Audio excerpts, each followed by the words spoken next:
Welcome, rogues, rangers, and rope salesmen, to episode 11 of Dion Rising. This is a Dungeons & Dragons 5th edition actual play campaign brought to you by the Knights of D20. Woo. Hi, my friends. As ever and as always, before we begin rolling con checks against seasickness, we have a few announcements brought to you by my most adored friend and most feared bully. Bobby, you have the floor. Excellent. So tomorrow in Mod Pod, I'm going to be joined with Royal. We're going to talk about exploration. So if you've ever been like, how do we cross a continent in D&D 5e and how does it work? We've got you covered. As well as if you're Bula and you want to know the actual effects of food, we're also going to be talking about food at length and how you can get around not having food. For tea time, this week we're going to have Dane there with Melanie. They're going to be talking about all kinds of, I think, emotional stuff this week, I hope. I don't know, but we're going to, hopefully Melanie will bust out her, interrogation tactics and get us some good dirt.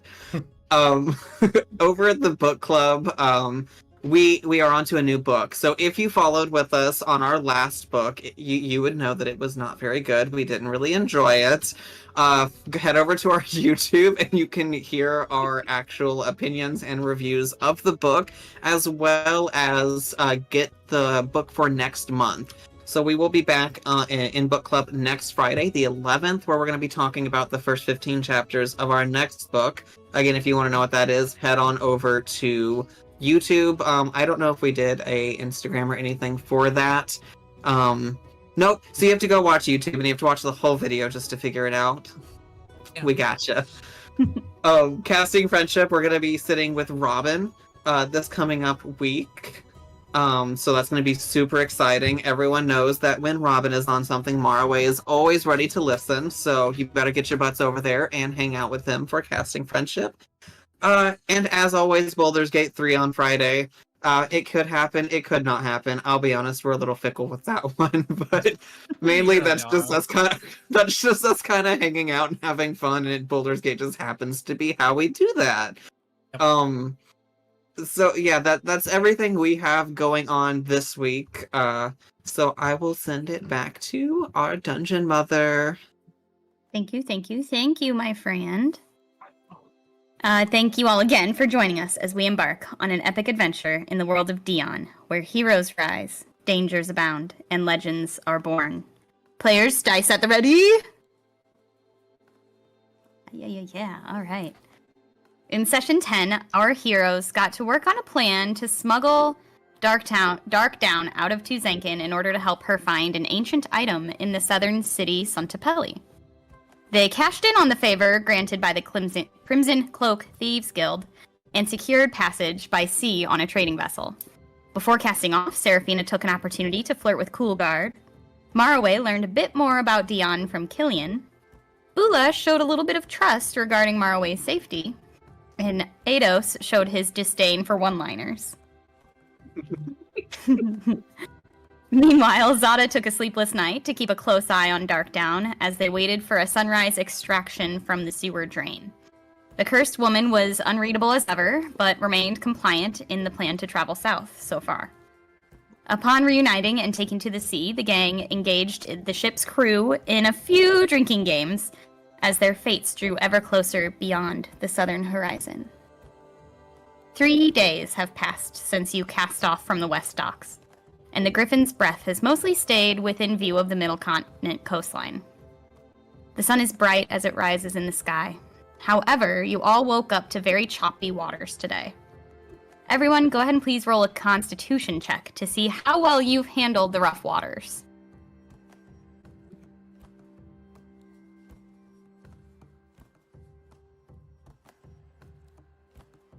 Go ahead and hit me with those, Maraway.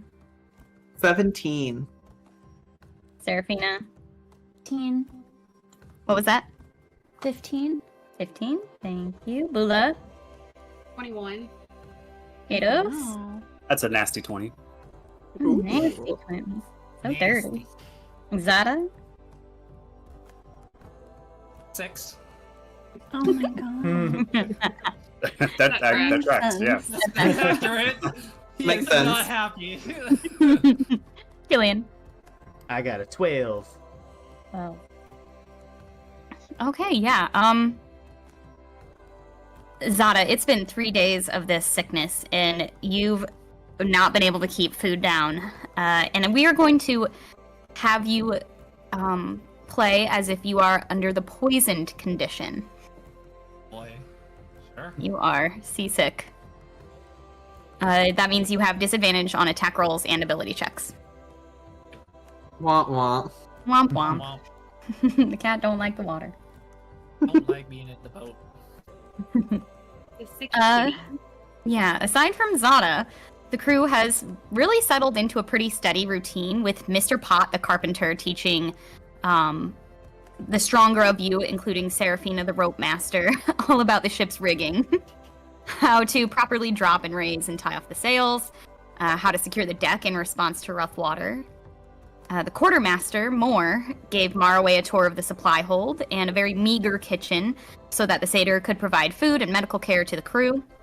And the rest of the gang have been reporting to First Mate Dolly and are kind of considered on standby to react as necessary to any foul luck the ship may come across. Maraway, I'm curious, on this third morning of your voyage, what are you serving for breakfast? As Mr. Willis and Bula show up with empty bowls ready to be filled. Well, it's going to be a really, really delicious helping of vegetables and fruit that we had in the hole, with a little bit of the sprinkling of good berry on top, so it's extra filling for you. Eidos is ecstatic about this. And, delectable indeed. Like a fruit parfait. Oh. You don't want to be too weighed down, you know? Yeah, nice and light. Bula just takes out some dried beef jerky that she had in her pockets, which is starting to get a little light, and she's gonna crumble it up on top. Bacon bits. Bacon bits. In a fruit salad, incredible.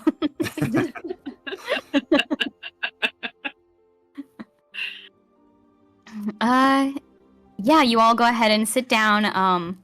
It's like an overcast day. The sun, it's still bright because you're out on the ocean, but there's a thin layer of clouds, and a pretty steady wind blowing, and as I said, the water's pretty choppy, so the boat is rocking quite a bit more than usual.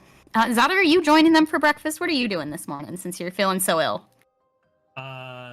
Zada will be either found next to Darkdown's cage until he can't stand it anymore, and then he'll run up to probably the back of the boat, the closest of the back of the boat he can get to, and just staying there miserable, but try not to look miserable. So he's gonna be leaning against the railing, shaking probably because he's been doing this for so long, and just breathe, trying to focus on breathing and anything that will just make him not want to throw up more.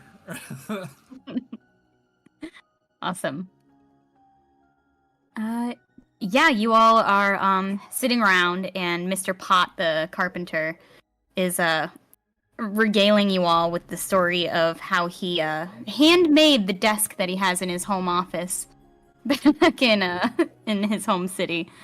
And he's telling you about he used a very specific angle joint that really makes he said you could stick 5 of me on it, you could stick 2 of that lion up there on it, and it would not come down. This is the sturdiest desk you've ever seen. We all kind of see Zada, run up and probably start dry heaving over the side of the boat. Killian will, switch places with Zada. He'll go down to keep an eye on Darkdown. Okay. As Killian... Oh, go ahead. Go ahead. No, you go ahead. As Seraphina sees Killian go down, Seraphina's gonna go grab some fruit and veggies that Maraway prepared to bring down to Darkdown, so she doesn't get too hungry. Of course. All right. You're. Would I be able to see Zada from where I am serving food?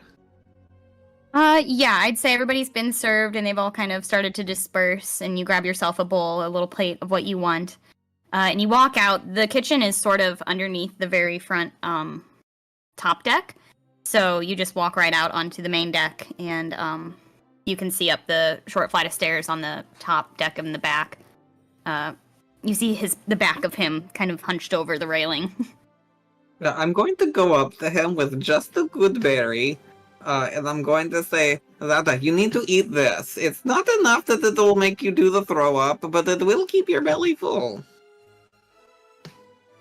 Will kind of like, as he hears him like, he'll like try to look like he's totally fine, but really not fine, and he's like, yeah, no problem.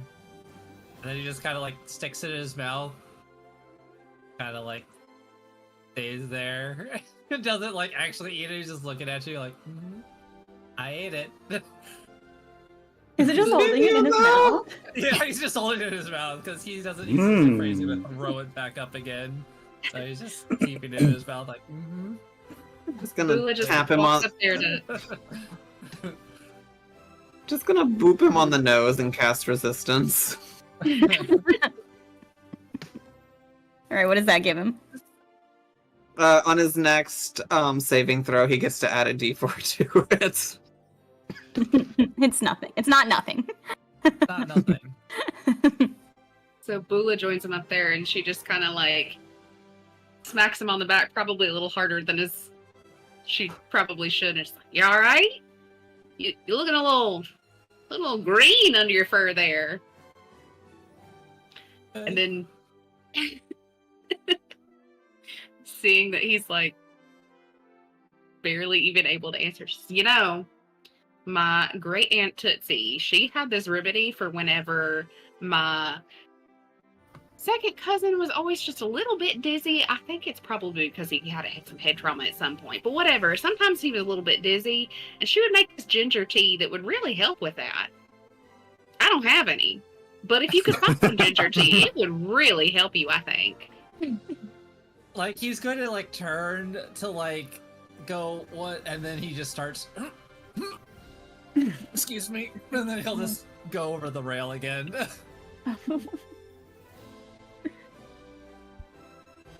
Yeah, so you're all up top deck. Seraphine and Killian, you've started walking below. And all at once, the ship is rocking, and then it tilts real hard to like a full 45 to one side as this real big, strong wave rolls underneath.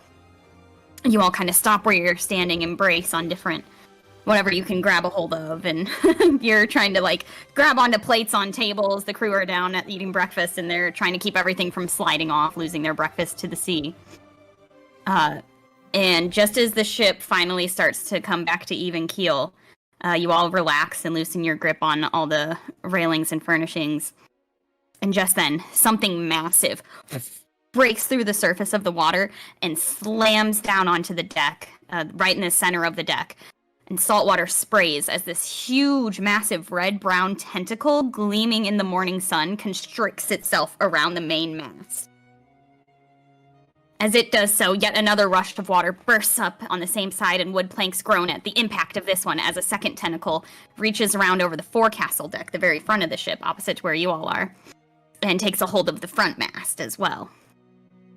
The sudden movement sends breakfast sliding forward this time as the ship comes to a full halt as these arms grab hold. And down below, Seraphina, you're coming down the stairs, and Killian, you've already kind of made it down the stairs, and you're just about to open the door to get to the crew's quarters, which are before the small holding room that you have Dark down in. And you're just reaching for the doorknob, Killian, when you hear glass shatter in the room ahead of you. And more groaning of wood. Everybody go ahead and roll initiative. Bula also just kind of elbows Marway. He's like, man, if we could get a piece of that and deep fry it, I'm here for that. I would not want to eat it, but I would love to cook it. Bobby, I want to ask you this. Is initiative considered an ability check? You only get the +4 on saving throws. Yep. No, that's fine. I'm because just he's saying, got like, poison. do I get disadvantage? For poison, I believe so. I think so. Yeah, I believe so Yeah. too. Yeah. All right. But if it helps you, you can trade for my 9. I rolled actually a 19 and 11, so I got pretty high. I have 16. Zada, you're at Alert, 16. man. All right. Ados, Also 9. 9. Bula, 7. 7. Lady Serafina, I have 14. 14. Marwe. Marwe. Oh, I'm so sorry. I was looking down at Card Trick. I wanted to say thank you so much, Card Trick. We heart you. Mine after my modifiers is an 11. I'm sorry. My brain was. No, thanking card trick is always more important. Don't you worry. Thanks, girl. Killian. Dirty 20. Dirty 20s today. We love a What dirty, time? filthy little 20. Don't we all? Dirty little secret 20. Nasty little 20s. I do have a You question know for what you initiative. did. Mm-hmm. Hit me with your question. Is my pseudo dragon here with me, or is it with Darkdown right now? You tell me. Last we played, you left her with Darkdown, but that doesn't mean that's necessarily the case still. So, would you first thing in the morning have her with you, or would she have gone down to below decks? I'll leave her with Darkdown for now. Okay, fab. So we will not have her roll initiative yet. I'll have her jump in if the time arises. Okay, perfect. But right now, they're kind of closed in a locked room down there. Yeah. Okay. So, top of the order, Killian, your hand is on the doorknob. You hear glass shatter in the room that you're just about to walk into. What would you like to do? Killian is going to rush in because he wants to keep an eye on the prisoner / guest. It's the guest room. So he's going to come into this room and probably get about here. And then I assume he sees what is a gigantic tentacle-looking thingy-majig right in front of him. Yeah, that would be accurate. You see one of the porthole windows is just fully shattered out as this massive tentacle has reached through and is kind of just groping around for things to grab onto. This room is full of, there's like hammocks above head hanging from like the ceiling of this room, and then there's like all of and the crew beds. This is the sleeping quarters. Yeah, and being in like a little bit more close quarters, Killian's going to draw his short sword, and he is going to also I'm going to take the dash action and run a little bit farther, kind of just keeping out of the way of the slashing, thrashing tentacle as best I can. Alrighty. And that will be Killian's turn. Okay. Next up, we've got Zata. Zada is going to turn around and he's just going to look. He's like, you got to be fucking kidding me. And then he's just going to he's going to just get into his like normal stance of what he usually does when he's like running, but it's going to be very shaky and he's going to be kind of sliding all over the place. But he's going to go 5, 10.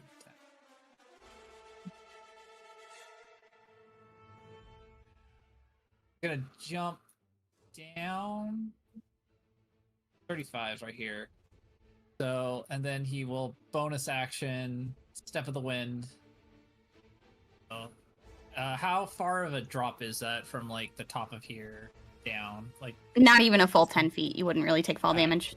So he just jumps, tries to do a roll, turns into like a like it's supposed to be like a somersault, and it just turns into a side roll as he like tries to slide up, gets back up, gets to the closest one, and then he's like, okay. And then he'll just try to take a swipe at disadvantage at this big boy. It's a 15 to hit. That hits. They hit. Good job, Sada. 7 points of damage as he just rakes his claw into it. All right. That will be Sada's turn. Okay, nice. It doesn't loosen its grip. In fact, it tightens its grip on that mast a little bit, and you hear the wood of this massive mast groaning a little under the pressure. Next up, we have Serafina. So, hearing the ruckus from inside the room where Killian is, she's gonna hop into the quarters. She's still holding the bowl of fruit and veggies, and just seeing the tentacle burst through the window. She's going to cast her Eldritch Blast. All right.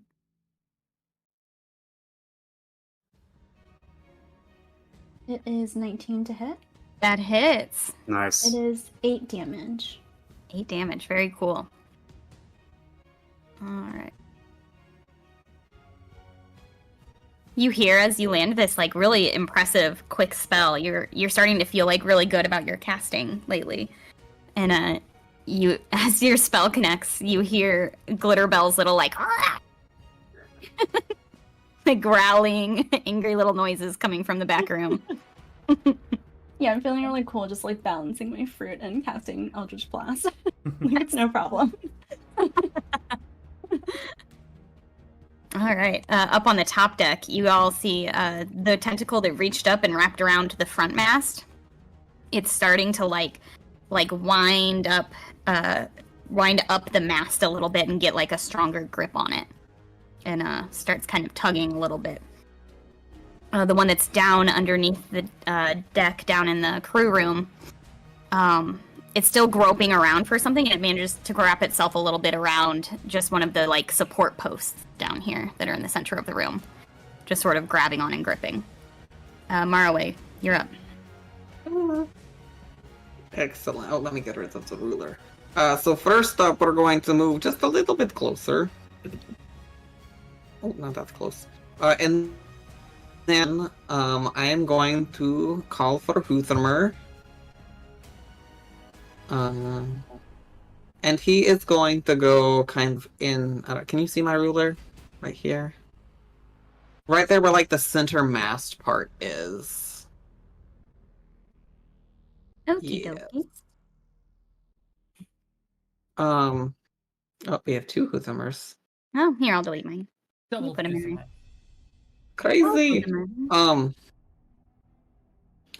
And with that, I'm going to, for my bonus action, he'll come up to kind of where it's coming from, and we're just going to use the lightning teleportation. Okay. So I will need it to make a dexterity saving throw, please. Okie dokie. That was a 15. Excellent. It doesn't take damage. But now Huthermer is her. All right. And that's going to be it for me. Little guy tried. We did what we could. Can't win them all. All right, Eidos. Eidos will say, "Oh shit!" as he sees this thing coming out. To get below deck, is it this aft, the back of the boat here? Is that the door? There's 2 different staircases. The one to the front of the ship goes down into the room that our little friend Darkdown is in. Okay. So that door is currently locked, and the captain has a key. And then the other door goes down into like the cargo hold, which then opens up into the same room Killian and Serafina are in. Okay, he's gonna start stepping towards there. A 10, a 20, a 30. And as he's running, he's going to cast Chromatic Orb at 2nd level at this tentacle that's going after the main mast here. Seeing that we're in a bit of trouble here. It's not gonna do shit, is what he's gonna do. That's an 8.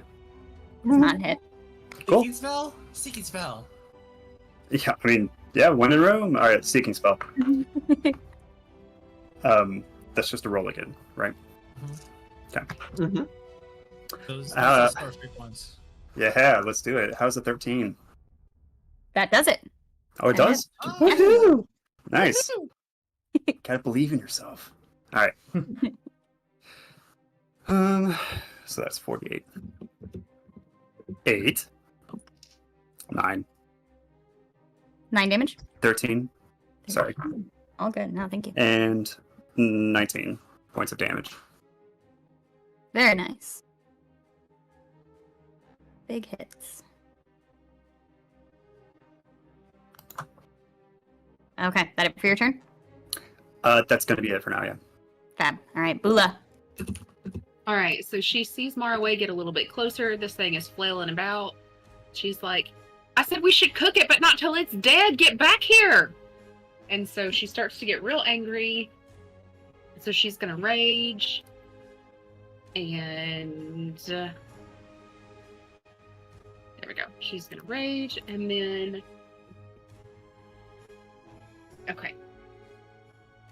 All right, so she is going to run, and I've already measured it out. The top of the stairs is actually... Why won't she come with me? Oh, there I am. Okay, so the top of the stairs is actually 35, or I'm sorry, is 30. Mm-hmm. And then that makes the creature 10 away from me. Yep. So she's going to pull out her glaive because it has a longer reach. And she's going to smack it. All right, go for it. Ooh, she smacks it. Ooh. Okay, sorry, that's going to be 23 to hit. That hits. Wow. She is wanting some sushi. So, Breakfast sushi. breakfast sushi. Sushi's for any time of day. Ooh, shoot, I'm sorry, I'm not keeping it on the table. It's okay. Do what you gotta do. Alright, so that is going to be... Seriously? 6 points of damage. I had to rescue my dice. Alright. So 6 points of damage, and then so after that, she hits this thing and she gets a good slice on it. She gets a paper cut on it, and then all of a sudden she kind of feels like a pulling motion, and she ends up to 30 feet away. In Somewhere. any direction? In any direction. Hopefully Alright. west. Not into the water. Hopefully. She just feels this odd pulling sensation, and she's like, "Wait, no, no!" And then blinks out and pops up wherever Kara so chooses. You pop, yep, just straight on the other side of the kind of steering column. Really kind of back over. Damn it. And she pops up and she's like, she sees Mara, she's like, okay, I'm glad you're okay, but like, how am I over here? You did like Huthamur does. I don't know how to do that. That's her turn. All right. The tentacle, the first one that came up out of the water and is wrapped around the main mast, is pretty well wrapped around it. You can hear the suction cups like cracking into the wood a little bit, and it's gonna take a big ol' yank, and you hear like a little bit of splintering. Not much, but you see the whole, like especially the sail at the top, really leans for a second.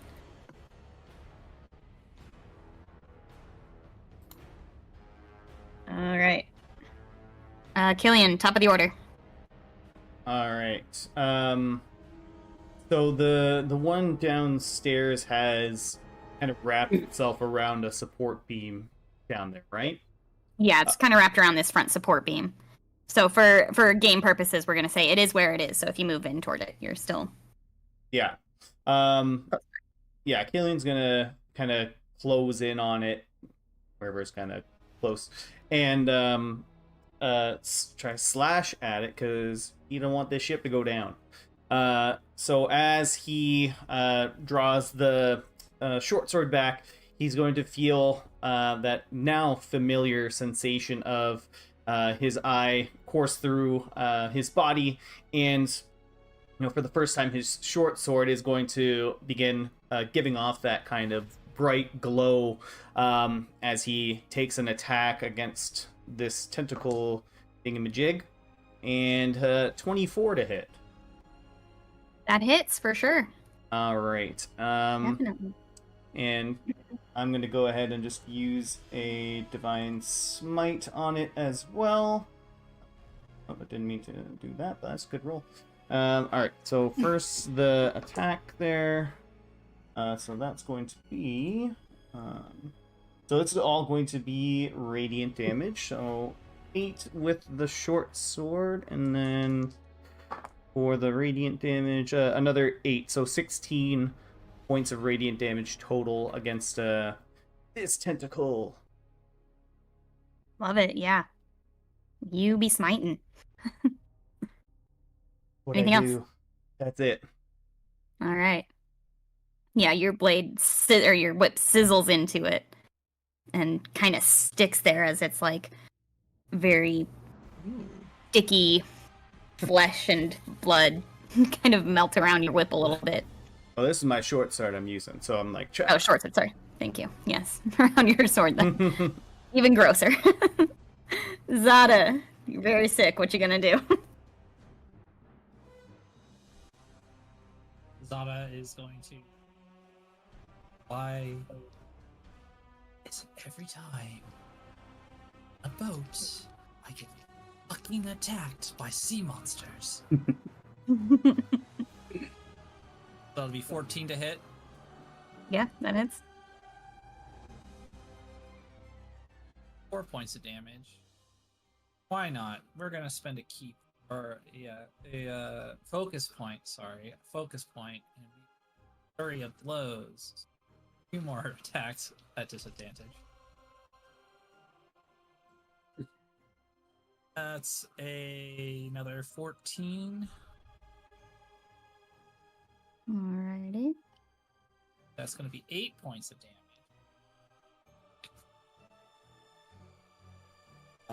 Wow, that's a 22 to hit.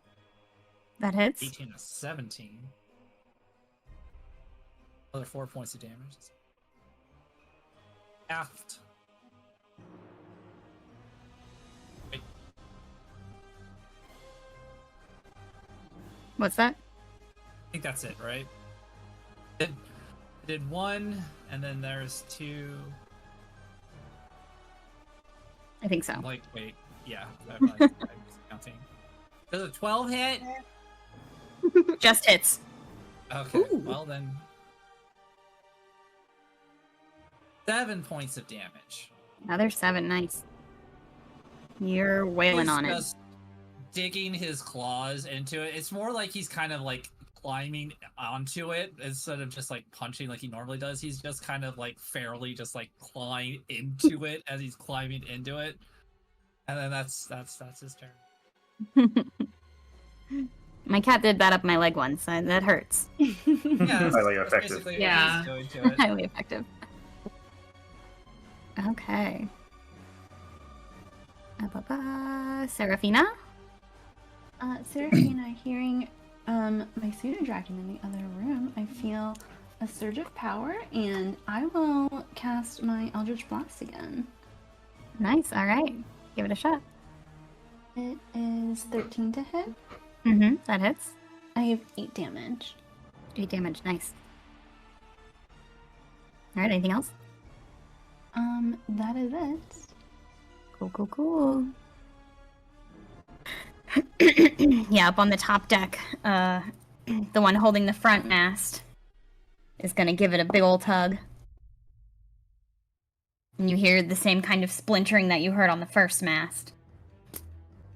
Just as this one does the same and gives a big tug at the same time.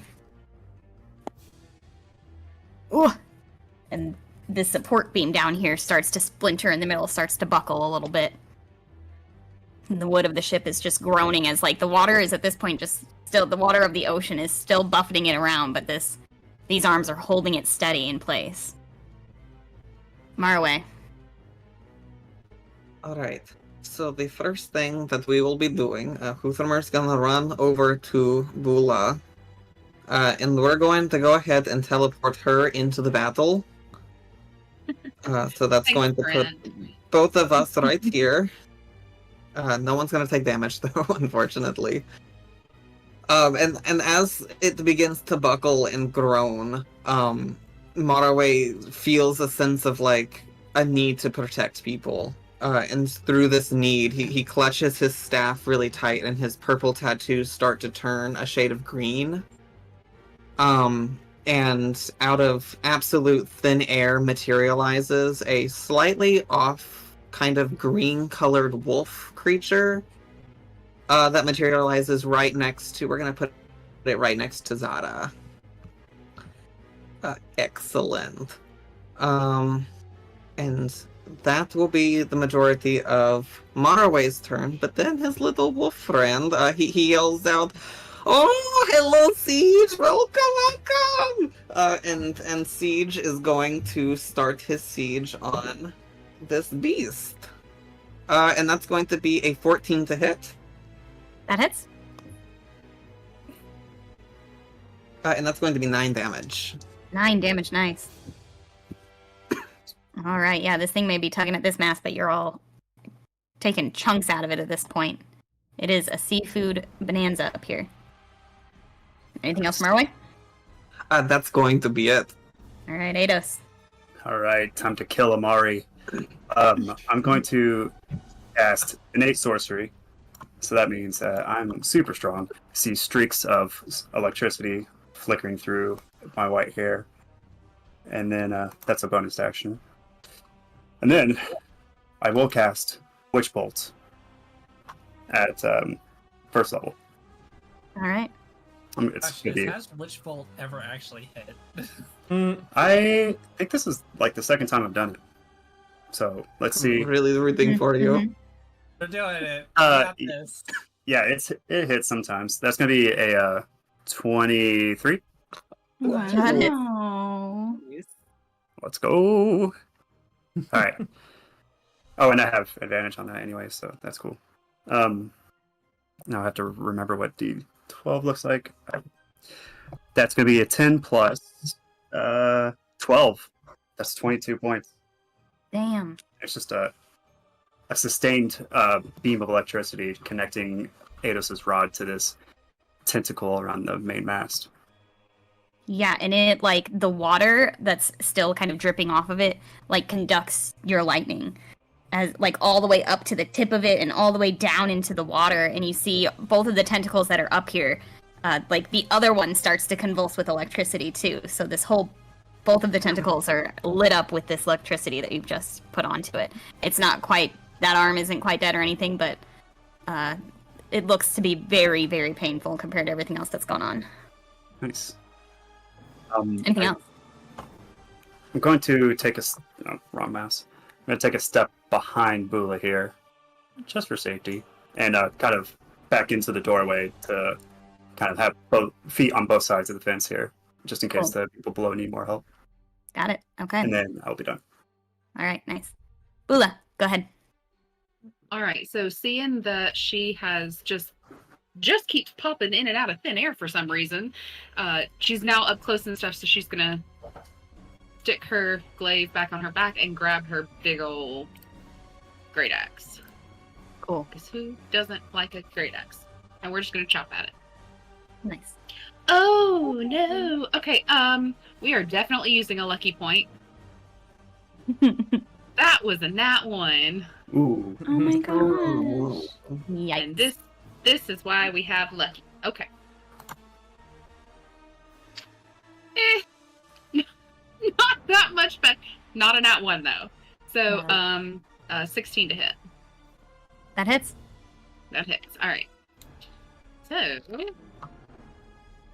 that's going to be 11 points of damage. And as she slices through it and hears a good squelch and thinks about how many different ways she's going to fry this up, she gets that pulling feeling kind of at her belly button, just like sucking her mouth. Not again! Yep, and you are shunted in toward the front of the ship. Just past it.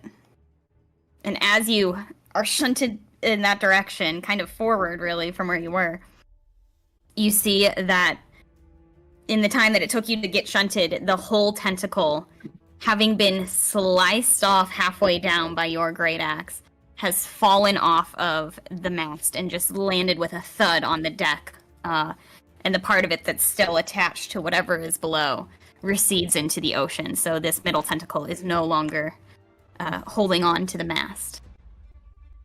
When she pops up 30 feet away, she's like, "Don't throw that away!" And she's like pointing at the piece that's on the deck. Okay. Those of you who are up top, you see Bula do this. You all give a shout of joy, and the crew who are like kind of like cowering behind their tables or like, you know, standing kind of ready to attack, but they don't even like carry weapons. They're just merchants. They're all kind of watching all this happen, and they hoot and holler as soon as they see Bula take this thing's arm off. And there are two large birds that have kind of been circling in the distance to the south, like off the front of the boat a ways away. And you notice they just start flying a little closer. They're coming in a little closer to view. Killian, your turn. All right, and this tentacle is making some progress on breaking this support beam. So as like Killian's like slashing into it, he's gonna yell back to Seraphina. It's like, Seraphina, we need to get rid of this thing now. And he's going to once again slash at this thing with his holy infused sword, and that's going to be 19 to hit. That hits. Y'all's rolls today. Good gravy. And I'm also gonna use a little divine smite on this thing. So that's going to be 6 plus 5, so 11 radiant damage against this tentacle. Very nice. All right, it's starting to look worse for wear. You've put a couple good chunky cleaves in it. Mm-hmm. But that'll be Killian's turn as he just continues to chop it up. Nice. All right. Seraphina replies, she's like, I'm trying, and she's still holding like the salad in her hand. Put the fruit down. No. You hear from inside the brig room, which is like it's this like very like sturdy oak door, and it has a small window in the top, and there's bars running along it. And Seraphina, you can see over Killian's shoulder is Dark Down, just peering through the bars, like holding herself up and going, "Hey!" That's it. All right. Next is Zada. Top side. This one goes down. Zada is going to move himself. So he's going to go 5, 10, 15, 5, 30, 35, 40, 45. He's going to look down, see the thing down, and he's going to... So that's 45 is to be on that ledge there. Could he use that just to fall down onto the tentacle down right there? Yep. That's badass. It's a hell of a move, man. That's. So you just see Zana just... I'm shocked. Flying overboard. All right. So he's just gonna jump on it, and then he's just going to do what he did last time. Just start clawing it. Him. Okay, go for it.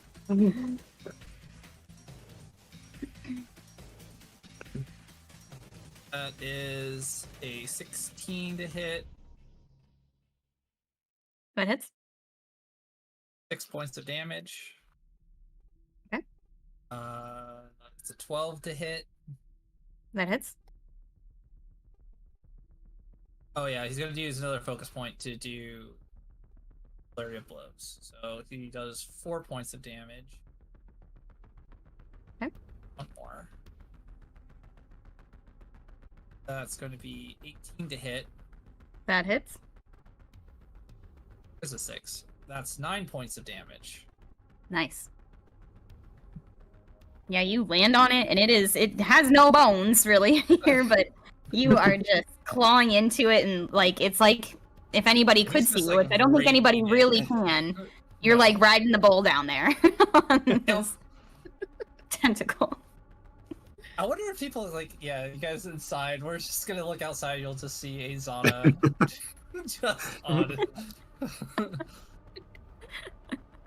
All right, Seraphina. Yeah, so is Zada outside of our window? Can we see? Just Okay, flailing around so out here. Seraphina, from your angle, you could probably see through the middle window, which is still intact, and you can Yeah. probably see him out there. Killian, the other tentacle is reaching through the window to a point where you can't actually see out the window anymore. It's fully, I got other Taking things the to worry about currently. Yeah. But yeah, Seraphina, you watched Zada land on the tentacle outside and start clawing. And the whole tentacle is now plucking up and down He's out like, there. oh my gosh, Zada's right outside. Killian, look. So he's what? As I'm just While this attacking. happens, she's gonna go for one more Eldritch Blast. She can see her little pseudo dragon through the window. Yes. And it is 21 to hit. That hits. That's And it is 9 damage. 9 damage, nice. And then I think this time, is it? So I think she's connecting with her pseudo dragon. Is the type of energy that comes out of her? Is it more like a fire, like a white fiery energy? Very white fire, almost clear fire. Mm. The hottest part of nice. it. Yeah. And you see your little pseudo dragon is sitting on top of Darkdown's head, so it can have a better view of what's going on. And they're both kind of just wiggling around in there. All right, is that it for you? Yeah, that's it. Okay. Maraway, go ahead. Excellent. I'm just going to move here, mainly so I can keep eyes on Zata in case he needs me to teleport him out of the water, because I don't imagine he can swim very well. And then we're going to have Huthermer move up, and yet again we're going to teleport about 15 feet. So that puts us about right here, on top of a table. Nice. And then for Siege's turn, he's just gonna dash all the way up. Nice. Yeah, Boo, you've just been hopping around this ship. You're starting to get a little lightheaded while it's teleporting around. What is happening? We're gonna have to roll for whiplash. That's it. Okay, great. Eidos. All right. The first tentacle goes down. His witch bolt is disconnected and clears a path for that second tentacle. He's going to shoot another crackling chromatic orb at second level. And that's going to be with advantage. Okay. That 18. front one has taken no damage. 18 hits. Mhm. Sweet.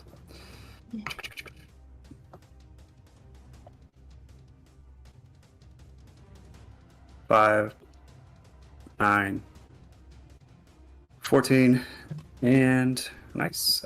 22. 22. Man, that does some damage. What a spell. All right.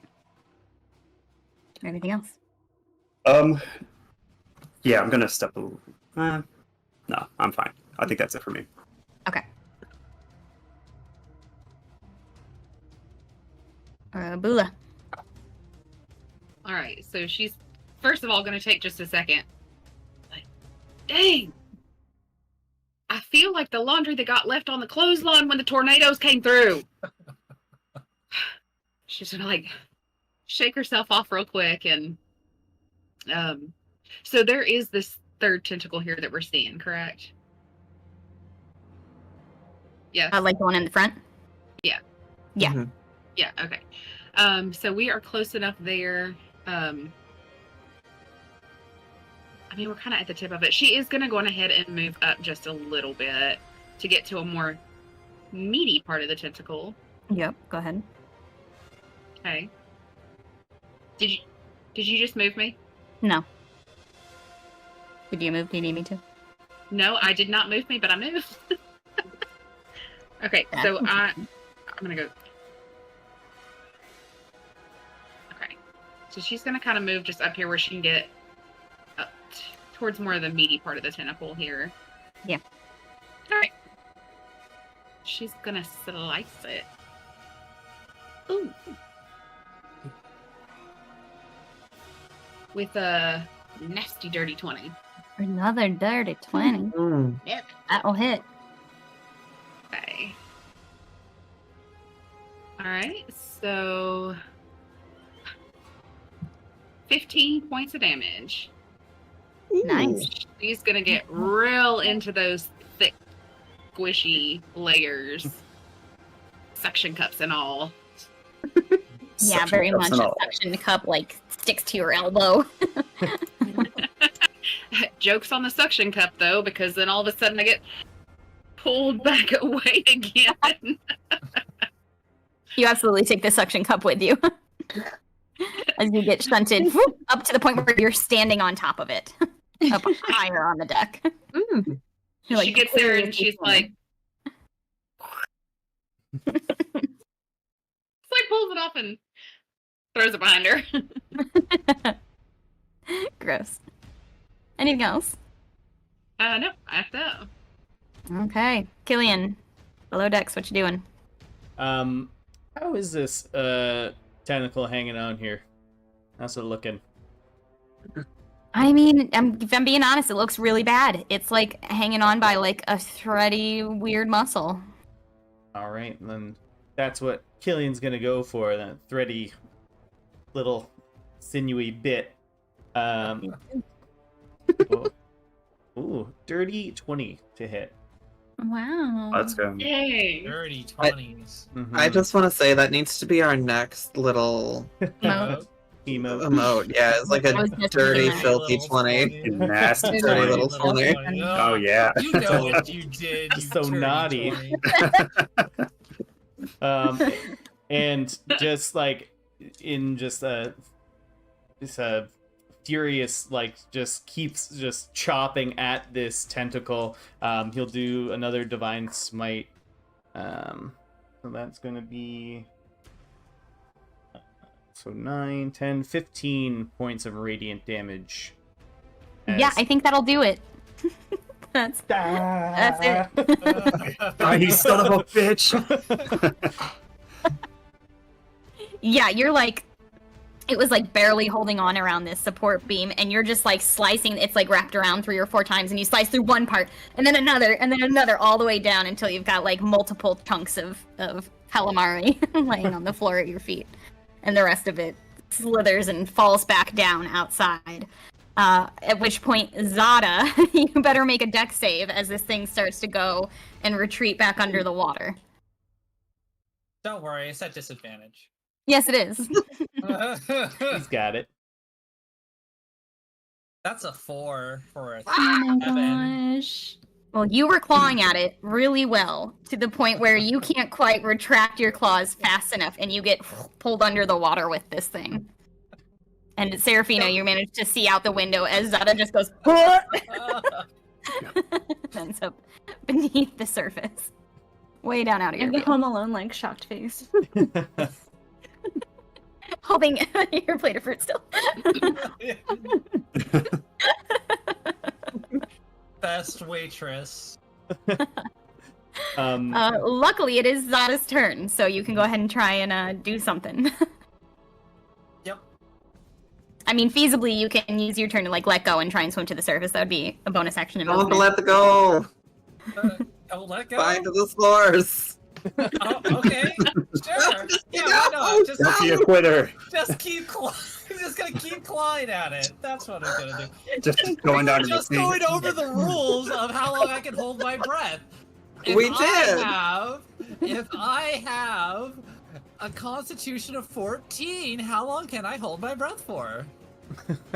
That's gonna be 2 whole minutes. No, it's gonna be 3 minutes. I'm so sorry. It's 3. Yep, 3. It's 1 minute plus 1. So Plus your Zada's con got mod. this. So he's just gonna keep going. Oh Lord. He's not a quitter. He's not You a know- quitter. Oh my god. I mean, you could tread water, right? I just hold it on. Oh, you're actually going down. Okay. Yeah, I'm just Right on. gripping it. I just He's keep under the sliding. surface, claws in it at this point as it sinks. Zada I hasn't heard feel of like the I have bends. been a bad influence. It's like reverse fishing. It's unfortunate.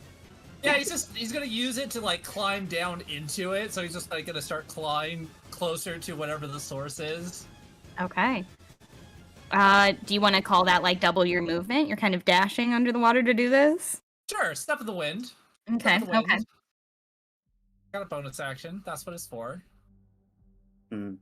The water's rushing past. You're in this like you have to really like hold on to keep your grip on it. And you're going down, down, down into the dark ocean. And you can't quite see anything yet, but I'll get back to you next turn. You know what? I will. So if I'll take a movement, step of the wind, and dash. So that's. God dang. That is 45, 90, 135 feet. Okay. It's been really fun having Zada in this Yeah. campaign, but I can't wait to see the next character. It's a hell of a way to go. It's pretty badass looking. But Just as the it was pressure fine. is starting to become unbearable, you're barely hanging on from your seasickness.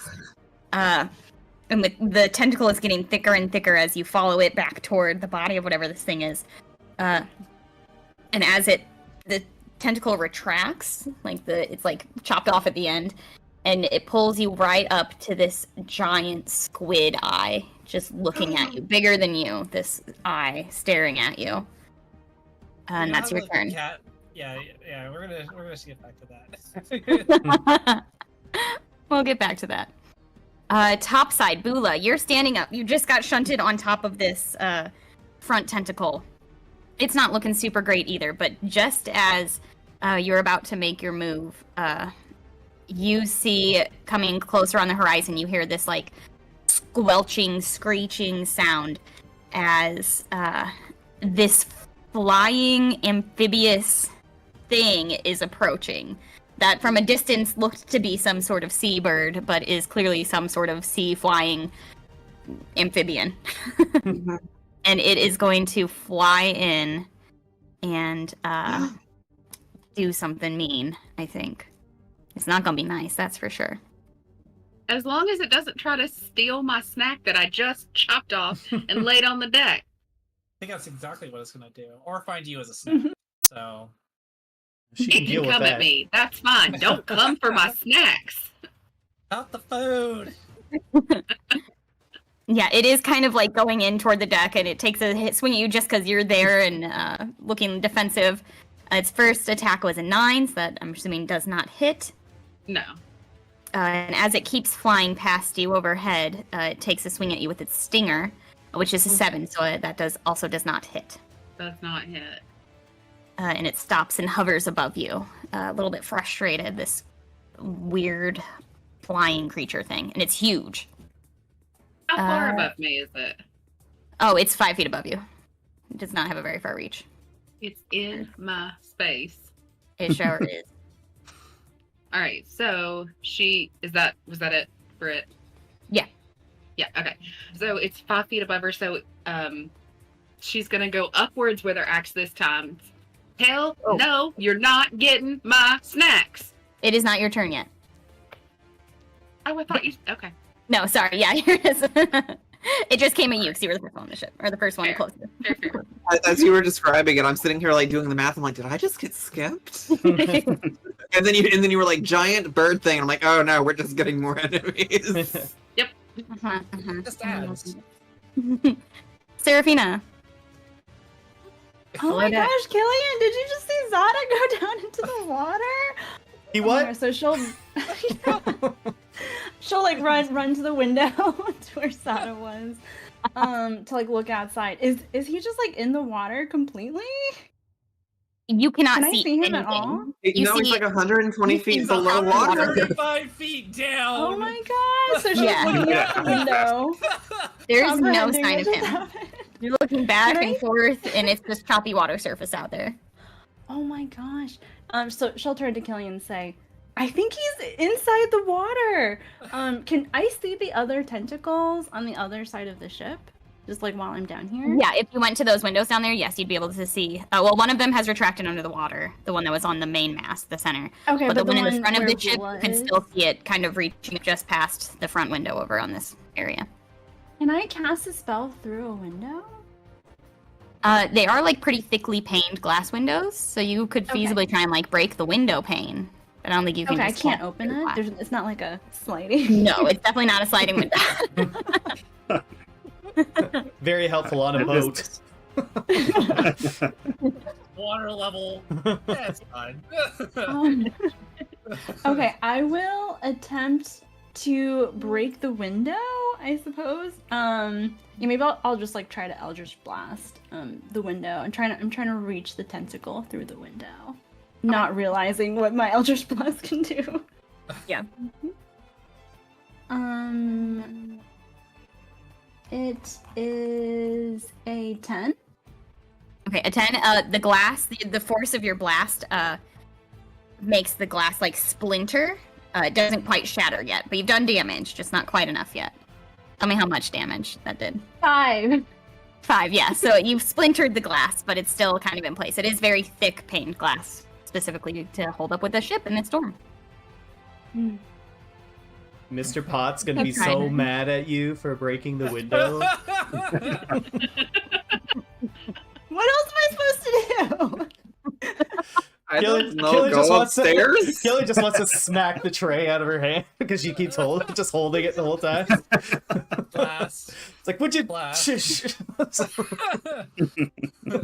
Darkdown goes, breakfast. Prestidigitate and then eat the breakfast. Okay, upstairs. If the one in the front is gonna try and pull that mast down. It does not manage. It's pretty weakened, so it doesn't manage to splinter it more. Marwa, your turn. So it would seem. Look, I had a plan for Zata, and then he kind of went a little deeper than I can see, so I guess that plan is out. We are going to move Huthamer up just a little bit. He'll kind of hover over to that little ledge, and then we're going to attack with his lightning seed. Does a 15 hit? Yeah. Excellent. Wait, on the so tentacle for or on the creature? Sorry. the tentacle. Yeah, it hits the tentacle. Excellent. So for that, it is going to be. Give me my little thing. 5 damage, 5 lightning damage. Nice.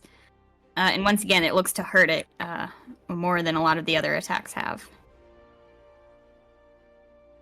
And for my action, I am just going to dash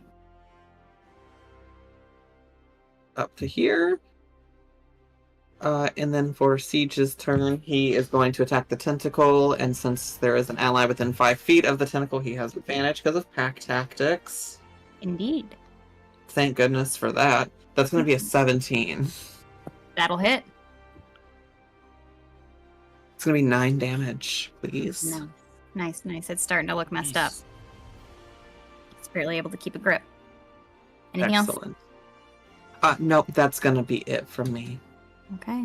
Eidos. Yes. I'm doing it.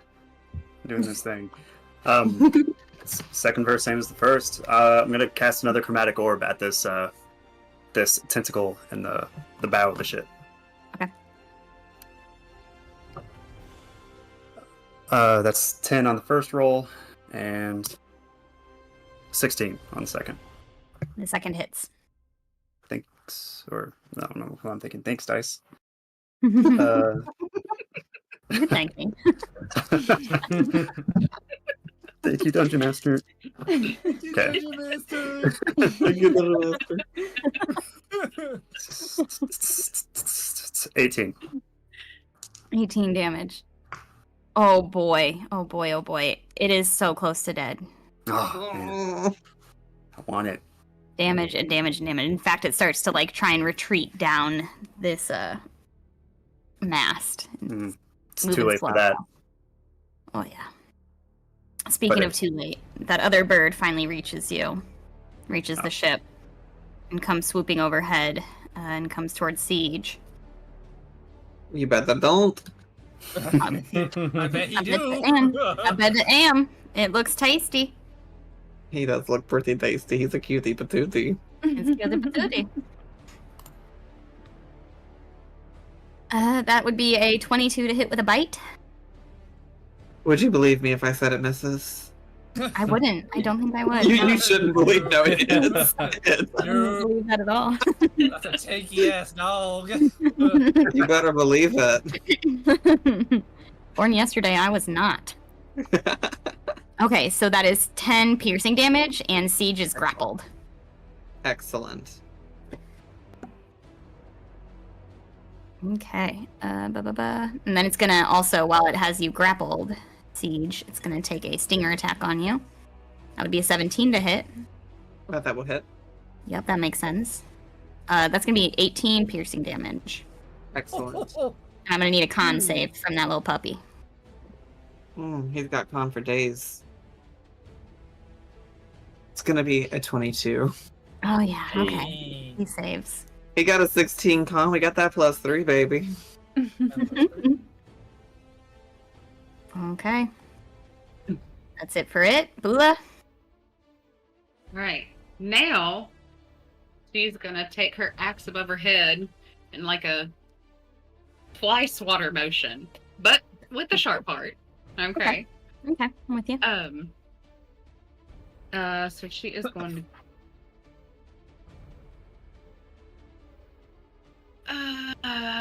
Okay, that is gonna be 13 to hit. Not quite. Sorry. Oh, come on.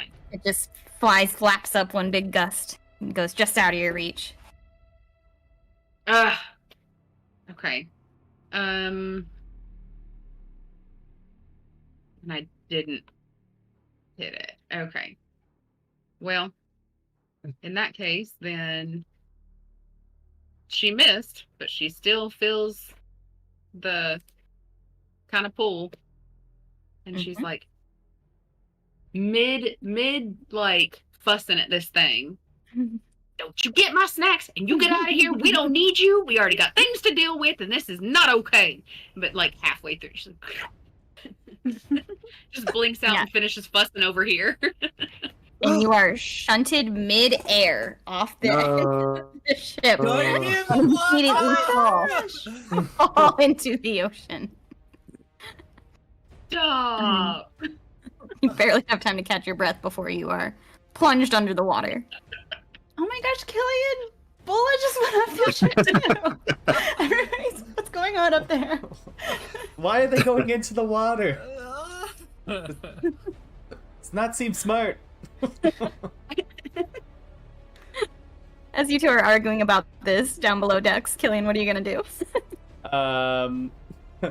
Killian is going to he's gonna sprint upstairs, but before he does, he's gonna look over to Darkdown and say, "You stay here." And then he's gonna look over to the little lizard. "You little lizard, you stay."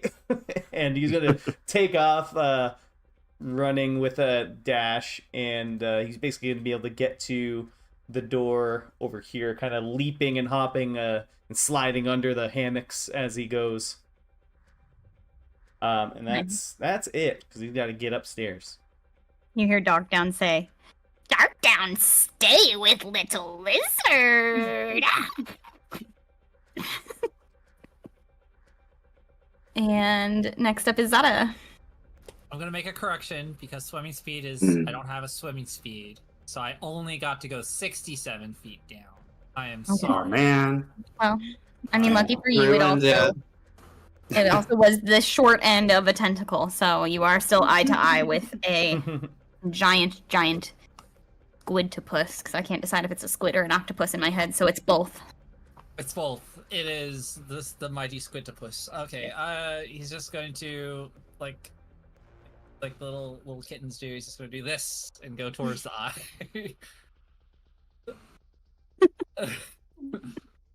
All right. Yep. Roll to attack. Sure.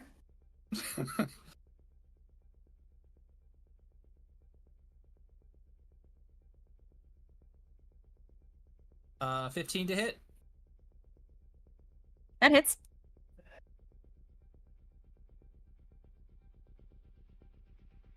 Five points of damage. All right. Yeah, you scratch it in the eye. Bonus action, unarmed strike. Okay. With the other claw. One claw's in. Let's see if the other claw goes in. 15 to hit. That hits. 9 points of damage. It's a big 9 points of damage.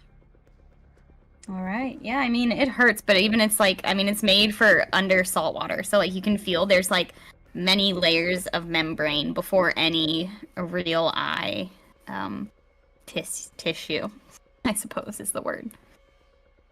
But you're scratching at it. You're clawing underwater. Anything else? All right. All right, above deck. The flying creature that took a swipe at Bula is going to sweep down and try and pick up this tentacle. Finds it's a bit too heavy.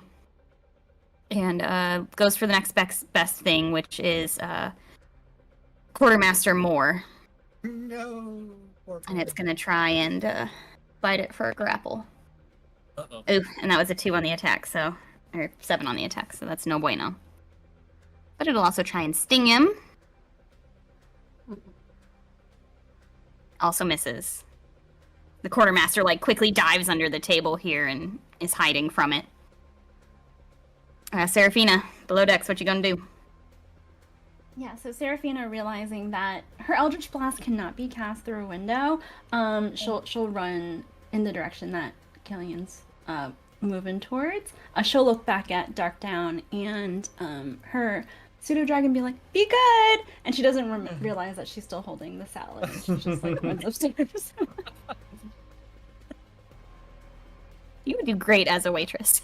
Right. Best waitress. Hasn't dropped a single fruit so far. No. Ship's going everywhere. She's just like moving it with it. She's just like. All right, and that final tentacle topside is starting to retreat into the water. That's how it's going to spend its turn.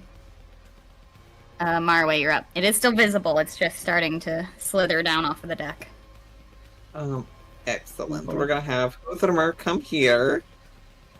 Is the tentacle still within its range? Within Huthermer's range here? Yeah. Good. We're going to go ahead and use the bonus action for the teleport to get Siege out of this grapple. Okay. 5, 10, 15. So I need both the tentacle and the flying monster to make dexterity saving throws, please. 10-4.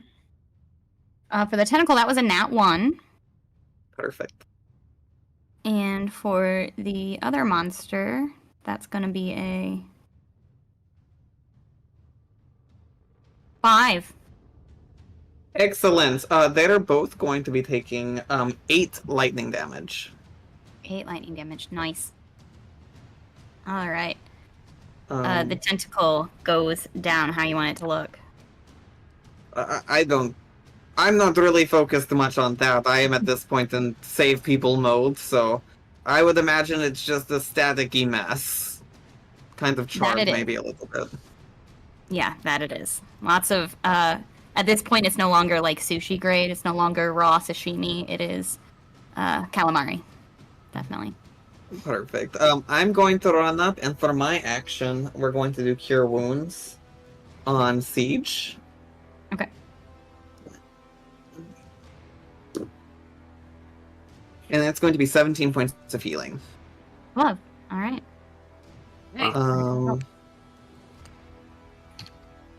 And then let's finish our movement. We did 5, 10, 15, 20, 25.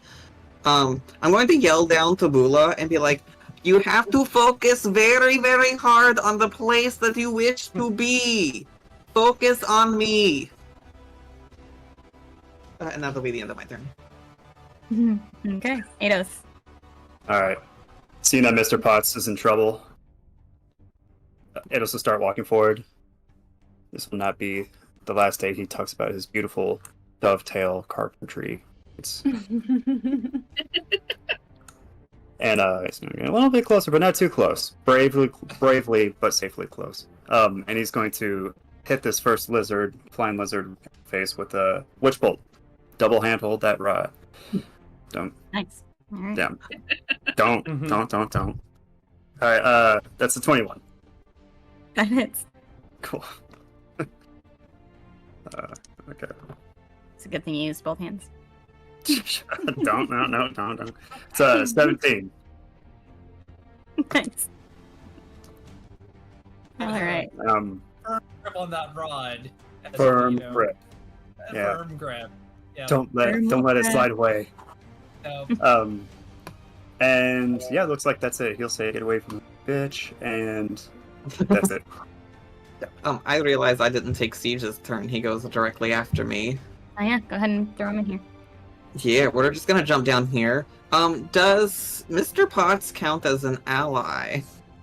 This is Mr. Moore. This is Moore, Mr. yes. Moore. Yes. Oh. Yes. Okay. Sorry, yes. Mr. Potts is up at the other table with the captain. Oops. Gotcha. Damn. That's okay. But does he count as an ally in terms of pack tactics? Yes. Oh, it was just a 19. I really thought I was gonna get the crit with him. Sad. Sad. It's just gonna be 8. Crit would have been fun. It really would have, but here we are. Thanks a Yeah. lot, Fuzzy. It's like Siege takes like a running God. leap from that upper deck and manages to catch this flying creature's like foot and starts like "Rah!" Okay. It is the orange creature monster thing's turn. It is going to swoop over. It sees a tasty little treat over there. You don't see nothing. It sees. That's a 15 to hit you. That will hit. I thought so. That would be 12 piercing damage, and you are grappled in its mouth. And it tried to hit you with the stinger, but that's only an 8 to hit. You managed to like kick its stinger with your hoof. All right, Bula. You've surfaced in the ocean. Marway tells her to think about where she wants to be. He says, "Think of me." And right then, she sees this thing like grapple and attack him, and all she can think about is she wants to be close enough to just absolutely rip that thing apart for trying to hurt Marway. All right. This ship is a solid like 25 feet tall. And do you have to do any action, or is it just when your turn ends that the wild magic surge happens? It is.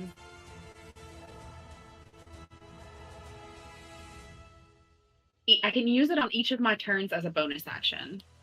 Okay, so you can use it on command. Sure thing. So yeah, you focus, and you have. Roll for me a D4.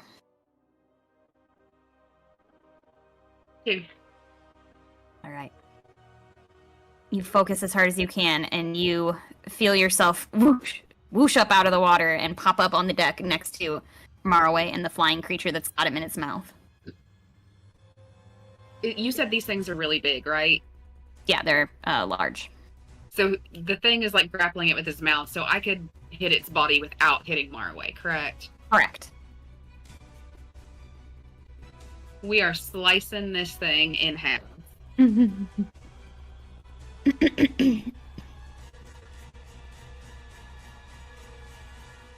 That is going to be a 22 to hit. That'll hit. Yeah. Yeah, it does. Also, I just did my concentration saving throw, and of course that's where I get my nat 20. Big sad. Sad nat 20 head. Sad Bullshit. Yeah. It's bullshit. She is real pissed at this thing. She hit it for 18 points of damage. Wow. Like damage. Nice. Ooh. Real mad. All right. Yeah, you sliced into it pretty good. You like got way down into its like froggy leg haunch. Okay. And it does not release Marway quite yet. Okay, so are we close enough? How far is the... Oh no, you said this is starting to slither down though. Yeah, the tentacle has been fried. It is dead on the deck and starting to Right. just slip via gravity into the water, really. Okay. There's nothing else that's close to us, so okay. All right, Killian, below decks. What you doing? So Killian, I believe he's got just enough movement to get upstairs, it looks like. Yeah, he kind of just surfaces on the kind of the door here. And coming up and seeing everything that is going on, his eyes just kind of taking in everything. You know, there's chunks of tentacles here, there's giant reptilian amphibious things, and he's really far away, and his eyes kind of like darting back and forth. He feels another like very odd sensation coming out of his divine eye, almost like something trying to come out of it. And looking into the far distance, seeing Bula and Marway there, almost looks like one of the stars comes out of his eye and just kind of traces around and heads towards the this far one that Bula and Marway are encountering, as a guiding bolt shoots out of his eye towards that creature. He's got lasers in his eyes. If looks could kill. You know, you say like zigzags. Now I'm just thinking of frickin' Darkseid. Like, Yeah, it's like it was like the, Omni beams there. Yeah. But it's more like almost like a zigzagging like shooting star in a way, and it goes 14 to hit. That hits. Awesome. You said you're going for the one that has Marway, right? Yeah. Okay. Oh dang. 10. Okay. 10 and okay. 20 points of radiant damage as I rolled 4 5s. Nice. That's some Damn. damage. That's some damage for sure. Nicely That's done. a lot of damage. It hurt. And like That's not very nice. the little like spark of that starlight just flies out and heads towards that creature, and Killian just instinctively just grabs his eye as it kind of hurts him a little bit as he feels the uncomfortable sensation in his eye. But that'll be his turn. All right, incredible. Zada, underwater, clawing on this thing's eyeball. Yep. Starting to, the pressure hurts. The pressure down here is deep. Hmm.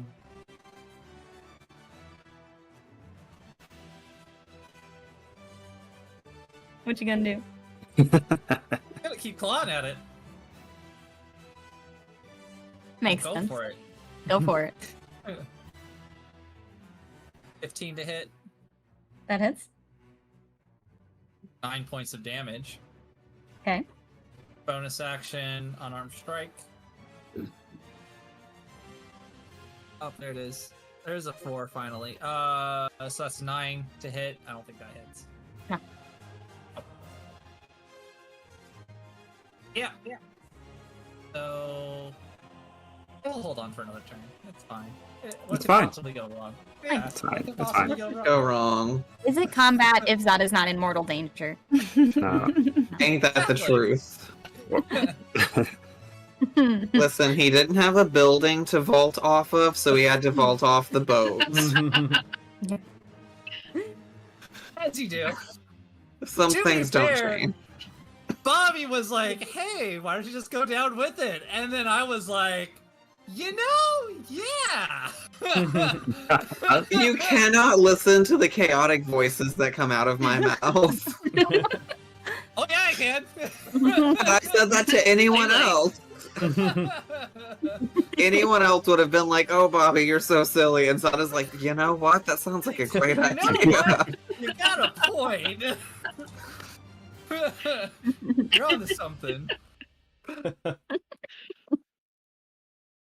Okay, incredible. Chaos. This one is gonna go at Siege again, being right behind him and not being able to get under this table at Moore. So it's gonna 17 to hit with a bite. Hit. And that would be 13 piercing damage. Mm-hmm. And then we've got a stinger attack to follow. With only a 9 to hit. So once again, the stinger doesn't hit, but Siege is once again grappled in this thing's massive mouth. Serafina, below decks, what you doing? How much movement is it to get from downstairs to upstairs?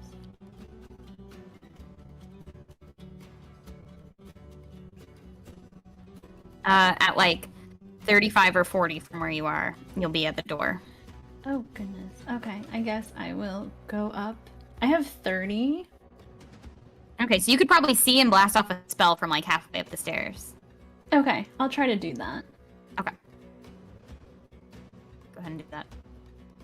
So I can like kind of peek out. I can like barely see over. I'm like still holding this thing. I will try to Eldritch Blast this one near Siege. That's the one that's a little closer. Okay. Oh, it's 12 to hit. It does not hit. Sorry. She kind of like shrinks down, hoping that no one saw her miss. I think we're all a little preoccupied at the moment. I think you're safe on this one. Yeah. He's just very self-conscious. You're lucky Killian's holding his eye right now. He's a little distracted. Just like takes the fruit bowl and puts it right in front of her face. Yeah, she's hiding behind the bowl. Just a bowl of fruit, nothing to see here.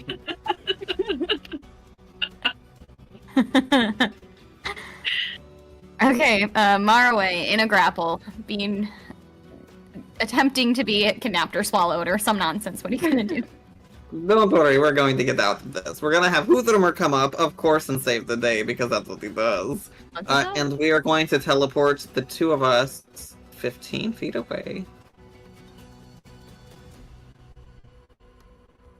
And I need the creature to make that dex save again. And 4, Monomore.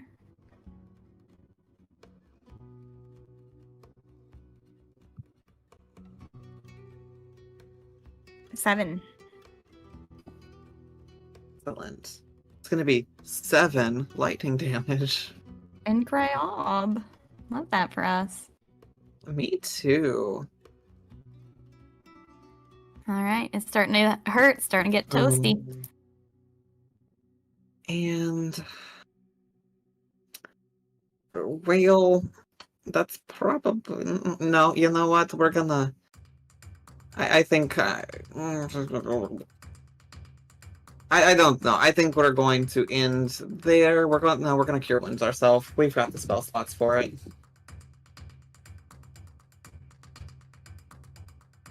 But it's not gonna do very much. So we're gonna snag all of 8 extra health. It's better than 0. 100. That is Trying to make true. belly. And then for Siege, our good boy, while he's like inside of this thing's mouth, we're just gonna start attacking. Oh, why not? Start biting We that might tongue. as well. I mean, it's biting Siege, so Siege is gonna bite it back. Yeah. An eye for an eye. A tooth for a 18 tooth. to hit. Gotta That bite the mouth that bites. You know. It's gonna be 14 points of damage, please. Nice. We maxed that one, except for if we would have got a crit. Come on, dice. I just got these new dice, and they're just not critting for me. Don't wanna. Just don't. Well, you better be nice to them because they're still rolling good. There's not crit. They really are. Yeah. I feel like we're all rolling great. Yeah, truly. Well, except for I missed one attack out of so many with disadvantage. yeah. It's, But also now you've just jinxed us. Bring on ones. Yeah. yeah. We're on your Right, side. here we go. Wait, one. Here Way to comes say the- something. Act 2, the downfall. Yeah. There we go. Hey, aid us. Hey. So yeah, he's going to use his bonus action to hit him with another witch bolt, this time with just 1d12. As it's still connected to the rod to his body. And so that's gonna be 6 more points of damage. Nice. That was on the purpley one with Siege, right? Correct. Cool. And then he's gonna firmly plant both of his feet and just fully face this creature. And down the witch bolt, he's gonna send a chromatic orb. Okay. That's gonna end witch bolt when it lands. Yeah. Or just actually right now. Okay. So hit. Is it? Yeah, because it's a witch bolt is a concentration spell. Is Still cast guiding spells bolt? while casting. Yeah, you just can't do other concentration spells. Yeah. Correct. Oh, okay. Cool. True. I knew that. I'm glad you guys did too. Um, Testing us. it's a 16 to hit. That hits. All right, I like it. And that's 3d8. Dun, dun.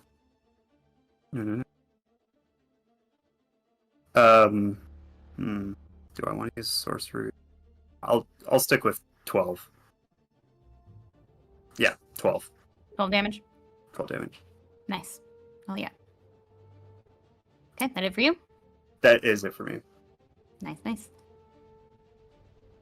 Okay,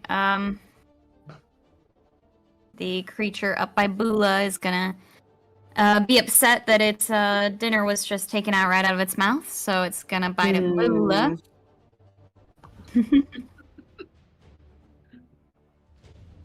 That bite attack is gonna be a 9 to hit, so that's a miss. It's a miss. One would assume.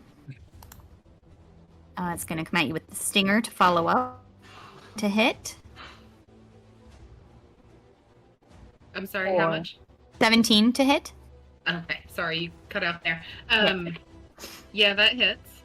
Okay, for 10 piercing damage with that stinger. And I have resistance, so that's half because I'm 5. still raging to Yep. piercing, so 5. Yep, 5. But then I also need your Constitution save, please, as it tries to poison you. Okay.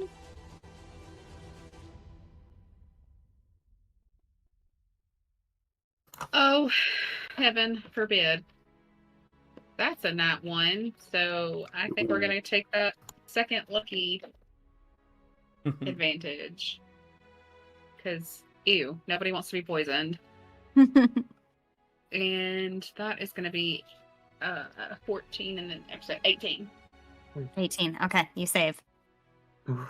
Being lucky, that's a nice thing. Alright. All right, and you get to respond right away. Its turn is over. What are you gonna do? So she's going to, so she kind of like sidestepped it, and then she's going to turn around and just come down with the axe. And you do get advantage against this creature because of my guiding bolt. Nice. Lovely! That's good because that was not a great hit, so. Well, that was actually worse.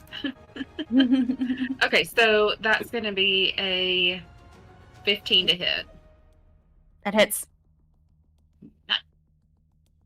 Nice. So, 15 points of damage. Very nice. It's starting to look real roughed up. All right, so she slices it real good, and then she starts to feel that pull, and she knows that just a minute ago she controlled that to get back on the boat. And so as she starts to feel it pull, she just like screams. She's just like, "No!" And she stays put. Lovely. All right, you feel a little bit more in control. Killian, what are you gonna do? Killian's going to push through the discomfort he's feeling coming from his eye. He's going to run past Ados here, and still at a little bit of a distance from this creature. He's going to quickly, as he's running, stow away his short sword and just kind of grab a dagger that he has. He has a couple of daggers like on his person, and just throw one at the creature. All right, go for it. Roll to hit. That's 14. That hits. Ooh. Just a little dagger damage. Is a 5 piercing damage. Get it like right in the neck. Ouch. Ouches. I know. That's it. Okay. Zada underwater. What's he doing? Zada Creek. Is this creature going like down, or is it just been floating, or is it like trying to like move? At this point, it's lost 3 arms, sort of. Had 3 arms damaged to death. So it's like kind of trying to tread water in this very tumultuous part of the sea. Right. Well, if he doesn't feel like it's moving down where it might actually hurt him, then It's really hard to tell down really hard underwater to here. tell. Yeah, you don't have a lot of sense of space. You're far enough under that you can't see the surface very clearly. You can't even really make out up from down at this point. All right. Your whole world right now is tumultuous sea and eyeball. Well, let's keep going at that eyeball then. So the first one, that's a 3, so that's only 8 to hit. So that's going to hit. Bonus action. Unarmed strike. Oh, there's a nat 20, but I have disadvantage. So that's another 8. So no hit. No No hit. hit. Okay. Might be time to come home. Nah, Oh. I got 3 minutes. It's only been 3 turns, so that's only like. Yeah, okay. That's true. You know that you know the Spider-Man meme where he's like in the cage, he's like, "You and me for 3 minutes." That's Zada in this eyeball.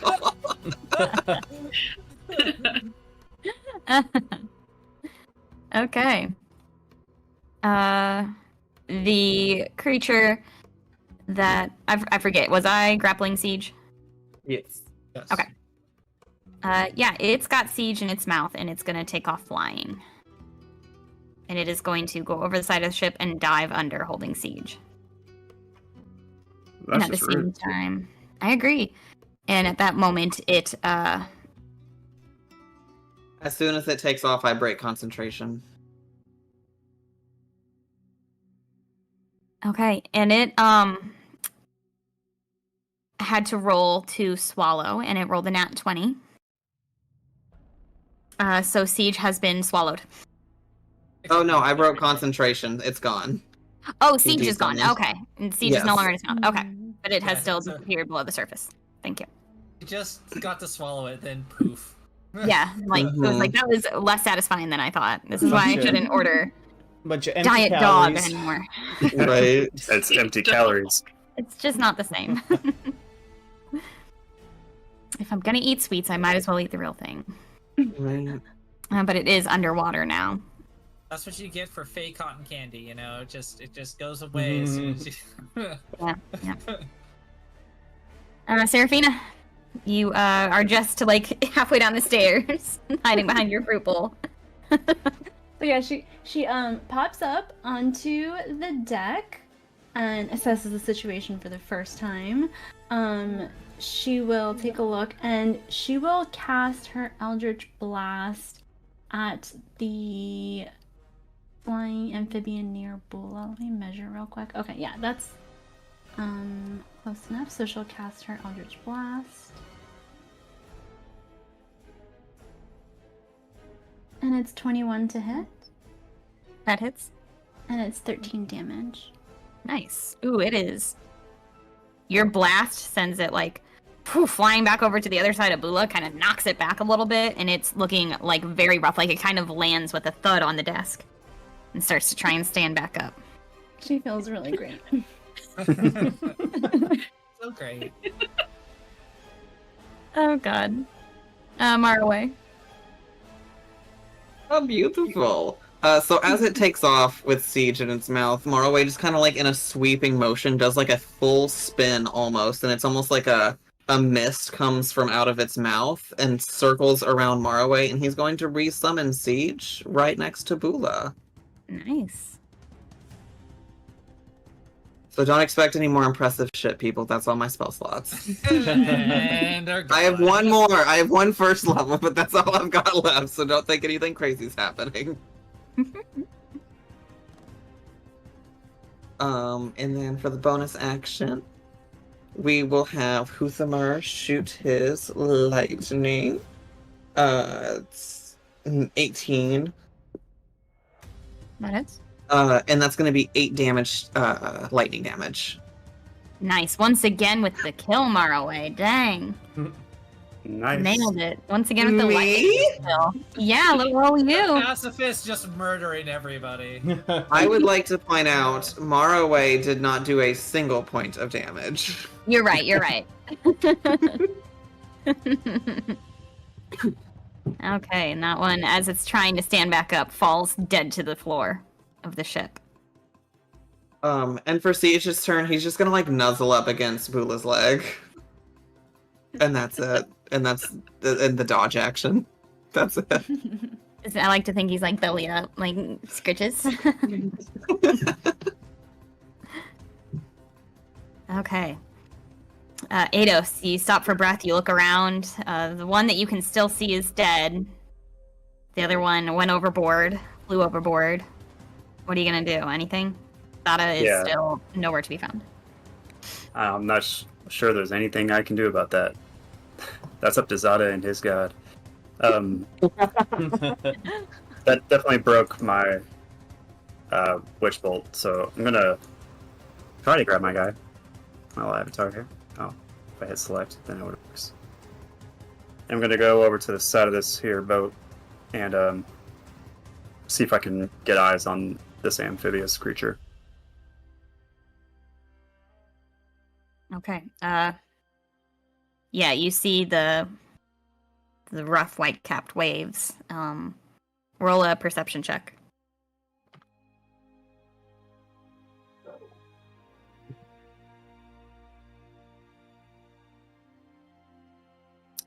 It's like 6.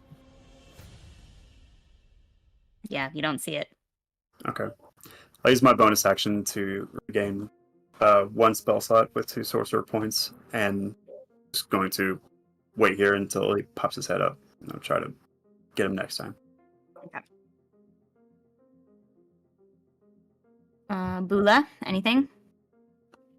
So Bula's got this dog cuddling up against her, and she just reaches down and like pats it. That's a good hound dog. That's good. And she's gonna move. That's not what I said. She can move. She's gonna get pretty close here to the side where Zada went down. I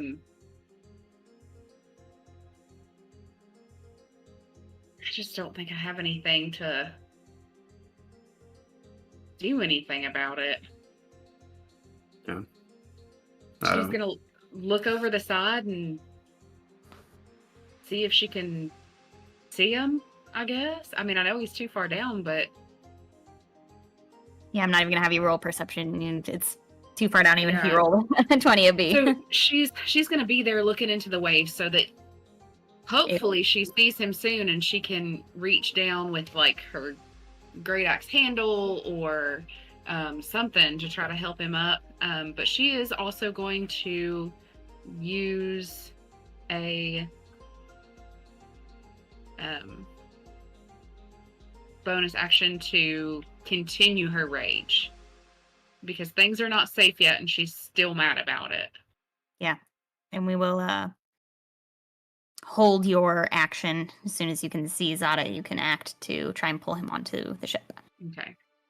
So yeah. So movement, bonus action to hold my rage, and then ready in action to help him when he pops up. Killian. Killian saw that creature kind of dive into the water with Siege at the time. Or, I don't know if he's ever seen Siege before, so a random wolf. What's a A wolf random doing? green and white wolf.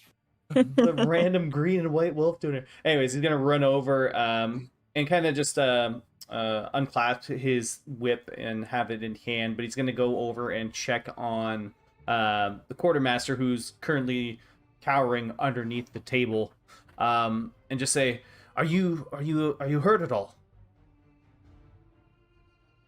He says, my pride, a bit, maybe, but otherwise, no, I don't think so. Good. Stay hidden. And Kim will just kind of step in front a little bit, looking over at Eidos, who's kind of peering over the side, and he'll just ready an action if the creature gets basically gets within whipping range. Just go and get whipped, Within range. and that's it. That's his turn. Okay, cool. Zada underwater. What you doing down there? What do you always do? He clawing. Gonna make sure this thing hurt. For Killing his reasons. See, now I'm rolling bad. It's a 6 and a 4, so it's only 9 to hit, so that ain't gonna hit. Bonus action, unarmed strike. Only 11 to hit now. But he's starting to feel. Probably feeling pretty sick. Yeah, Also, like, definitely. a little bit fatigued. Yeah, and you take a second and realize, like, it does not look like you've done very much damage to this thing at all. And all this effort you've put in. Yep. Okay. Yeah, he'll think about it for a second. In that moment, the creature comes flying up out of the water to take an attack on Eidos, but I know that Killian had readied an action, so you can go ahead and do that before it attacks. Cha. Watch When a monster comes Problems? along. Yeah, you must You whip whip it. it. Whip it good. 16 to hit. That hits. What the hell? That's going to be 6 slashing damage as I give the old whatcha. Watch it. Good job. Okay, and it's gonna bite at Eidos with an 11 to hit. That does not hit. Nice. All right, stinger attack. 21 to hit. That one does. That one does. Yeah. Yeah, I Just assumed as barely, much. though. Just barely. Yeah, that's got me. That's gonna be 15 damage with that stinger. Oh, that's most of them. Yeah, I thought so. And I'm gonna need you to go ahead and roll a Constitution check on top of it. All right. See that first. Sorry, con Pardon me. save. I just want to point out that Eidos is at the bottom of the ocean with a giant eldritch being, and he's probably the safest one out of all of us at the moment. I mean, Zada. Zada, yeah. Zada? That is. 11. You are poisoned. Mm. It Mm-mm-mm. stings the you. You manage club. to avoid the bite, but it catches you with the stinger as it flies around you overhead. Gotta watch out for that left hook. You gotta watch out for that left hook, man. Yeah, poison gives you. Let me double check. Disadvantage on attack rolls and ability checks. Woohoo. On the attack rolls specifically, since I have the innate sorcery, I think it's called, does that just cancel each other out? Mhm. Yes. Yeah. So it's Cool. just So, cool. Sorcerers be like, poison who? Uh, Okie dokie. Serafina, you just watched your bud be stung by this nasty water creature. Oh my goodness. In her shock. So I have a question. So, can I Misty Step and then cast Eldritch Blast? Mm-hmm. Okay. So I'm gonna in her shock, Serafina is going to cast a Misty Step over towards Eidos. Well, let me measure first. That's about here. And then she'll turn to Eidos and be like, "Oh my gosh, are you okay?" no! I got stabbed. no. Does it look like I'm okay? She's gonna. Your clothes are ruined. Eidos looks like he's gonna faint. And it's not the poison. He's like a much paler blue. She's gonna cast Eldritch Blast at the amphibian. Okay. We're gonna have to mend this later. It's a 19 to hit. Dang, these rolls tonight. That's great. Yeah, that hits. I'm in 6 damage. 6. Yeah. Nice. Cool, cool, cool. Okay, is that it? Yeah, that's it. All right. She's like inspecting to see how bad like the rip is. Still has the plate. Just. Oh, Yeah. God. Hold this for me. Hold on.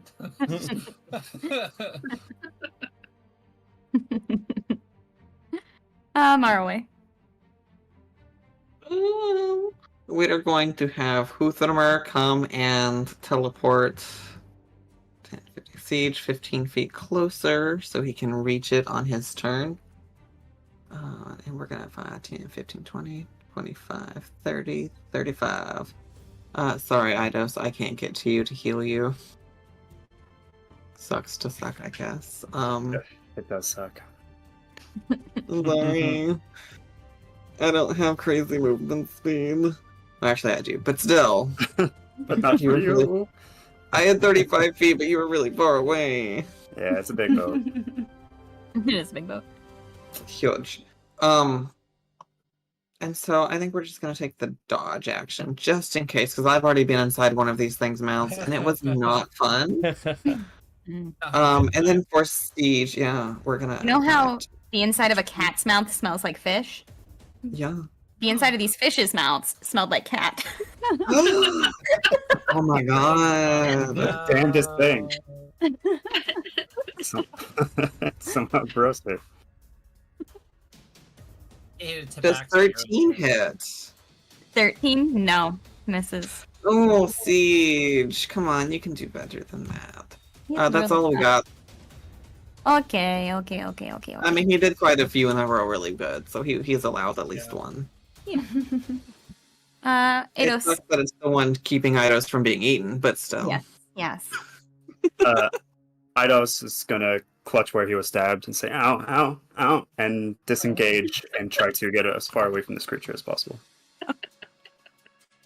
Because if he gets hit again, it's not gonna be great.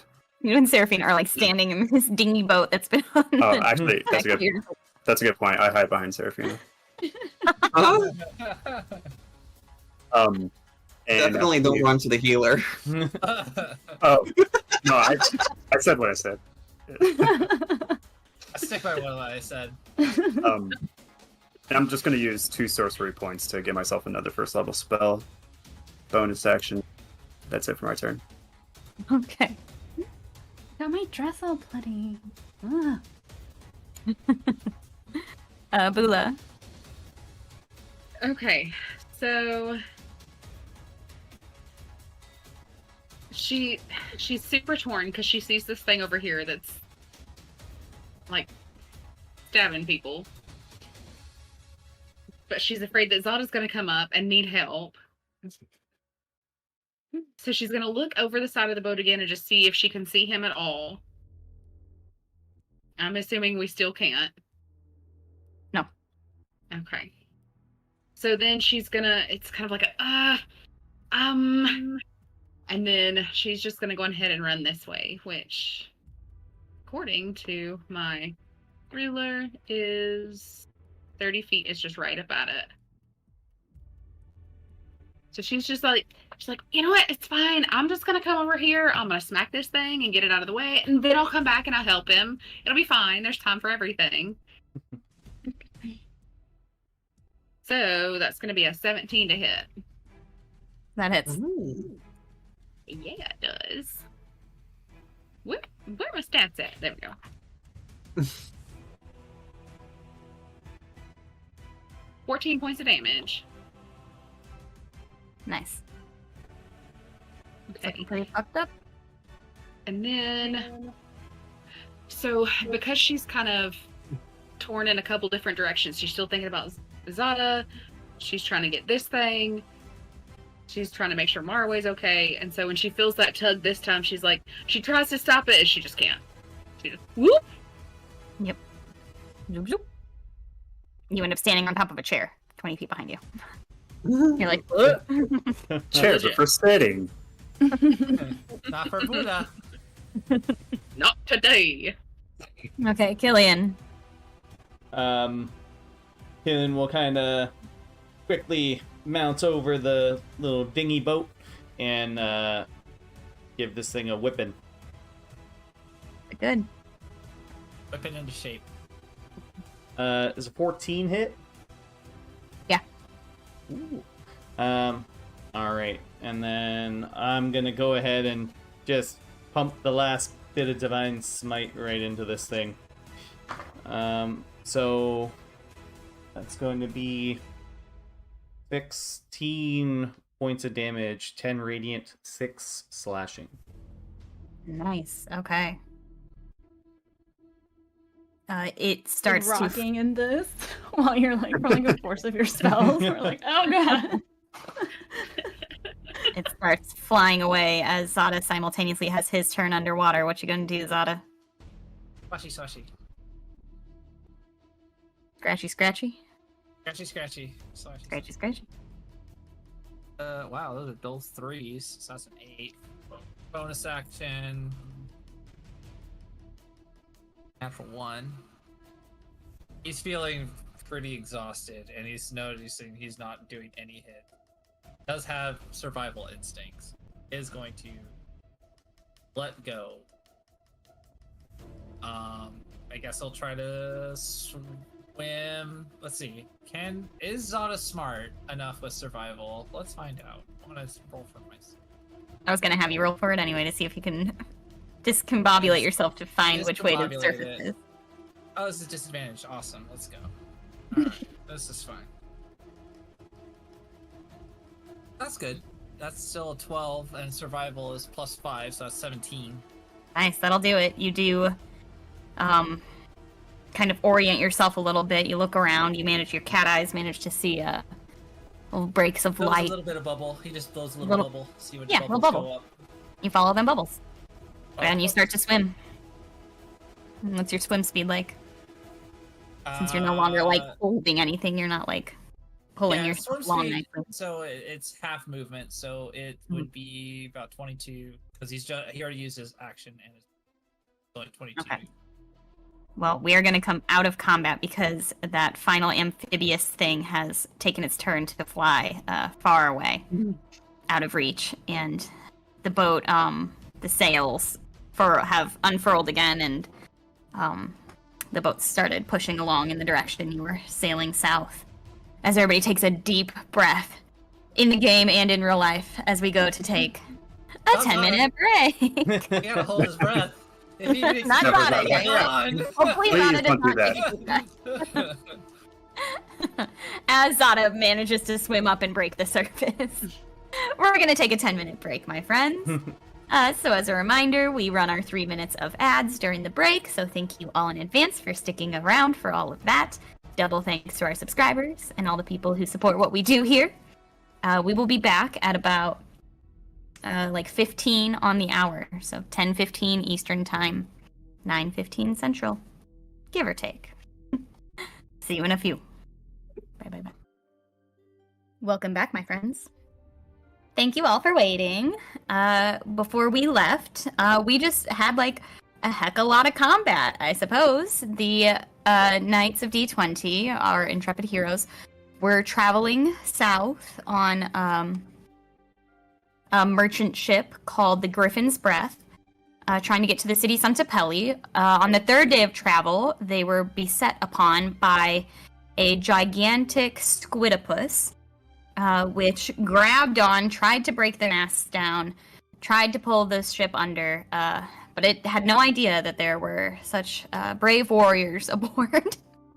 And though everybody kind of made it out of the fight alive, Zada has been dragged underwater. Dragged/crawled underwater down deep into the ocean, and has just managed to resurface after trying and failing to kill this massive squidopus creature underneath the surface of the choppy ocean. So as we return, you all see a very wet, weighed down Leonin character come surfacing and trying to tread water exhaustedly as the waves kind of buffet him about. And this ship is 25 feet tall, give or take. So he's pretty low as Bula leans over the railing looking down at him. Okay. Seraphina, throw a rope. Oh my gosh. She pulls It's your it out. time. And she throws it over the ship. Zada, this is no time to be swimming. There are monsters in there. Stop farting around. I thought you didn't even Zada, like you the fine? water. I don't. Do you see the rope? It's kind of hard to see. The waves are it's storming. Could you I don't know, cast light on it or something so it's a little easier to see? Ados will groan and cast a fairy fire on it. There you go. Yep, it's brightly lit now. Grabs onto it and starts climbing it. Doesn't want to get Oh pulled my up. God. He'll I need help climb holding it. this. Yeah, and all of a sudden Seraphina just goes. She just gets pulled into the ship. Finally drop the plate of fruit. Oh no. No. Bula throws her arm out like mom's in a car right across her chest to stop her, and then uses the other hand to grab the rope. It's that instinctive. Alright. Zada, roll your athletics with your disadvantage. You are still poisoned. So you always climb up this rope since you're not just gonna let them pull you. Nope. He's gonna do that. That's a natural 1. He just falls back into the water. You're holding onto the rope, but you are not your arms are just limp at this point. You're so tired. I It's feel all like you this can do rope, to- since it's Seraphina's, would already have little hand, slips in them. Just You just gotta line it up right. And... There you go. Let's go fishing. The bottom awkwardly looks like a harness. There you go. We Okay, should with enough effort, I'm gonna say you all managed to help him climb back aboard the ship. And I like to think Zada just hits the deck, full Yeah, he just down takes the starfish. It's I almost had him.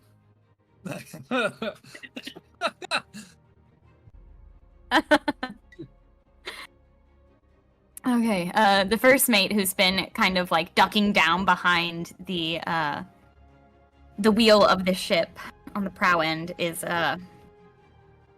she finally stands up and she yells down, everybody accounted for, and the rest of the crew all kind of stand up and shout out their locations and the state of the ship.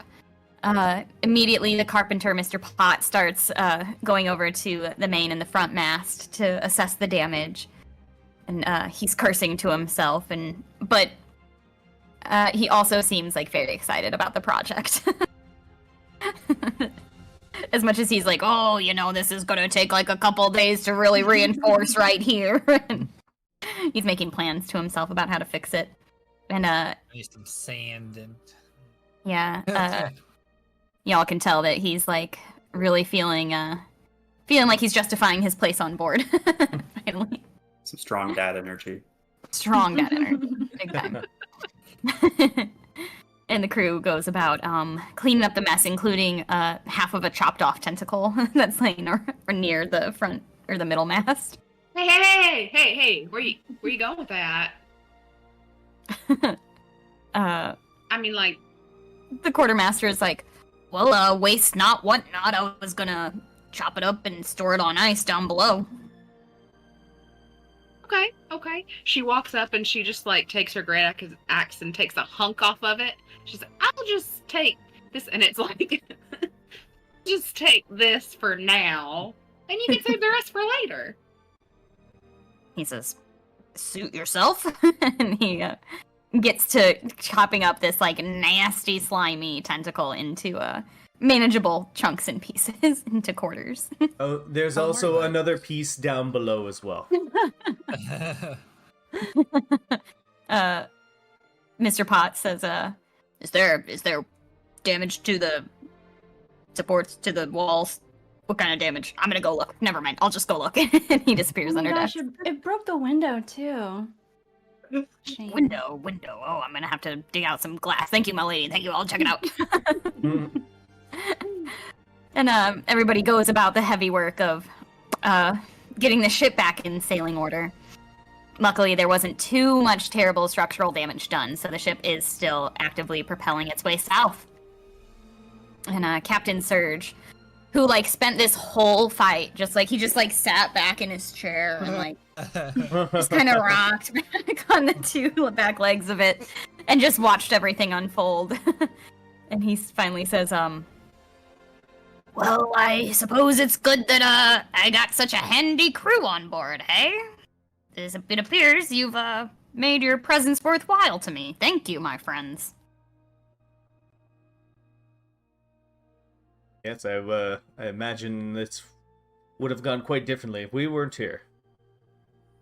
I imagine it would have taken my ship to the bottom of the locker. So I'm glad you're on board. Anyway, I wasn't done with breakfast, and he like scoops up his plate, had totally fallen off the table when the ship keeled over, and he starts trying to like pick up his biscuits and put them back on, and some of the fruit, and is trying to like just brush off the things that didn't get dirtied too badly, and starts eating his breakfast again. And such passes the next 4 or 5 days of travel. Is there anything while we are sailing south and doing a small time skip here that your characters would be working on or doing in their downtime when they're not helping tend the ship? I think Eidos would be continuing his study at the Paramecia House of Paramecia. Yeah. Okay. Anyone else? Zada's gonna take on a new project after I feel a couple of days, maybe because like seasickness goes off for like 3 days or so. So about like 4 days in, Zada finally can like stand being around. He's gonna do a little project, and at the dawn of the 4th day, before the sun comes up, he's going to go down to where Seraphina and Eidos are sleeping. And he's going to say, okay, guys, time to wake up. What are you doing here? What's Why are you in happening? our chambers? Turn off We do not the have your own lights! Get out of here! We all have the same chambers. He like looks around, just like everybody. Eidos is This fully is- aware, yeah. Marway has like a pillow fort built around where he sleeps. He's like, it's time to do some self-defense training. You guys Oh are God, really bad at it. really bad at it. Really bad at it. You were We not. jumped off the You weren't even ship. there. How you didn't see us? No, We I'm were- talking about. I didn't see that time. I'm talking about the other times that we've been Oh, attacked. well, yeah, I mean, I suppose. You would have absolutely you seen the giant insist. hole in your stomach. Yeah, I'll look down at my ruined coat and sigh, realize that I have no excuse. And I'm not really doing it on the but sitting around looking pretty. I'll say, oh, sure. Why not? If it'll make you happy. Yeah, it's good to teach. Apparently, your kind doesn't teach your children self-defense, so we're gonna have to start from the basics. Our kind. Well, that's a little harsh, Zada. We learned quite a bit of offensive magic, and, yeah, he'll just kind of trail off as he gets ready. Motorway is so we're all in the same place, yes. So Motorway is gonna grab his staff, and he is like so ready to go. He's like almost imagine a little kid right before going to Disney World, you know, like standing outside the gate. That's like him with his staff. He's like totally ready for this training You wanna do some- montage. You want to do some training too, Marway? Well, I might as well. I mean, I might not always have everyone around me to protect myself, so Okay, we'll do some basic self-defenses. I'm not gonna turn you guys into seasoned fighters overnight, but I can at least teach you some basics and how to get out of certain situations. As they start walking away, Bula just like picks up whatever's nearest to her and just like kind of not real hard, but just like tosses it at the back of Zada's head, just enough to where he like turns around. She says, "Be careful." Of course, I always take care of the younger ones. Though I don't technically think how Marway is younger than me, but he is Fae as well, so I don't know. and over here. And then Bula's gonna spend her time trying different recipes with this hunk of but I mean her cooking's passable, but it's not like grandma. And she definitely makes a massive mess every time. And it's Yeah. just like it's fine. It's fine. Everything's fine. Yeah, She's I like also- to think you like go in while Marway's cooking all the meals and you're like helping, but it very much feels like a little kid helping. You know, sampling everything way more than I should and just stuff everywhere. She is also going to challenge each person on the boat that she can catch to arm wrestle. Oh, yeah, Donald would go for it. He has no. I mean, because why not? What else is there to do? right. That'll take some Okay. challenge. But he is going to work the crap out of poor Serafina and Eidos. This is going to be like sprints up and down the deck. It's going to be push-ups. Oh, He'll be and showing how to do self-defense, and you guys are going to get knocked on your ass a lot. Eidos is half-assing it hard, too. He spends most of his time standing on the deck, just with his cloak wrapped around him, just with his eyes half closed. He's trying to be nice, but he's not into it. Oh my gosh, this is or Mara. terrible. Yeah, go ahead. For Morroway, up until that point, I would imagine he spent his time reading the tome that he had. When he's not cooking, and when he's not reading that, he's been kind of what you can imagine is working on his connection with all of his friends that he summons, trying to like strengthen that connection. So oftentimes you would see him literally just sitting there focusing on this connection. Okay. And I would imagine no one really can understand him while he's doing this, because when he's like training in this way with his friends, he's speaking exclusively in Sylvan. Mhm.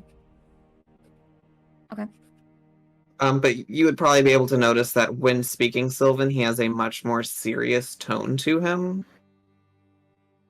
Ados speaks Sylvan. Do you? Marway would not ever expect that. So Mm-mm. I believe Ados would certainly at some point overhear something you're saying without you Yeah. realizing.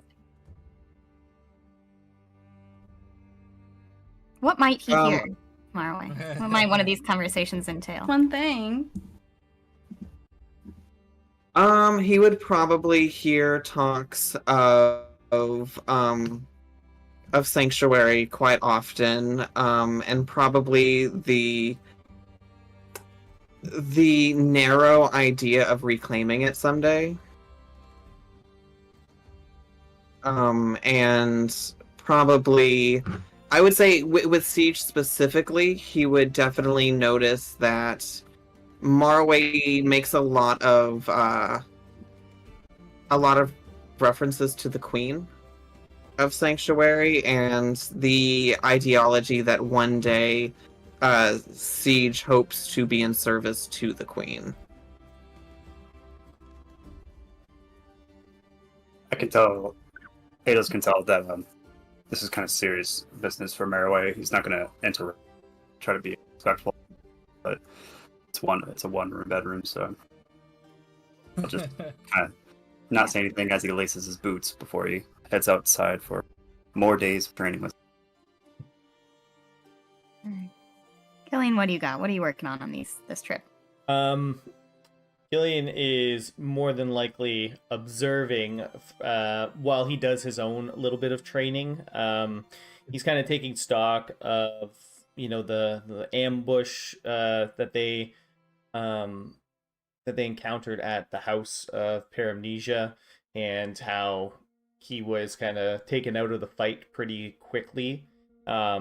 Just kind of reflecting to himself about how if these people weren't here and they didn't essentially save him, his mission would be incomplete. So he spends a lot of time practicing a lot of defensive moves with his whip, with his short sword, just in preparation for anything to come. And when he does get the opportunity, when no one is around, he does want to go and have a chat with Darkdown. I forgot about Darkdown. It's the whole You don't reason not we're on have this forgotten date, about huh? her. Because there was as you're all topside doing all the workouts, every time you're working out on that end of the ship that she's underneath, you hear her like jumping on her little bed to like scratch at the ceiling. Oh. Huge. Killian, yeah, you go down there and you find Darkdown and Seraphina's pseudo dragon. The pseudo dragon is kind of like curled up at the foot of like this very tattered like bed and bedroll that Darkdown has been sleeping on. But at this point, the little pseudo dragon has curled up on like the one little part that's not torn up and hanging off of the bed. And Darkdown is sitting up on top of one of the tables in like a crouch, and her hands are on her knees, her long claw fingers. And she's just like staring at the ceiling and like rocking with the motion of the ship and muttering to herself. And is the door that I guess holds her? I know that you said there's kind of like the stairs that go up that's locked up there, but is it kind of like a I don't know, like a jail cell door? Or is it kind of just more like a little window wooden door? Yeah, it's like a heavy oak door that locks and bars from the outside, both on top and on bottom. And in the top one, there is no like window or anything. On the bottom one, there's a cutout window with just bars covering it, and it's small. It's like 1 foot by 6 inches. And is it like something that you can speak through, or is it? Yeah. Okay. Certainly.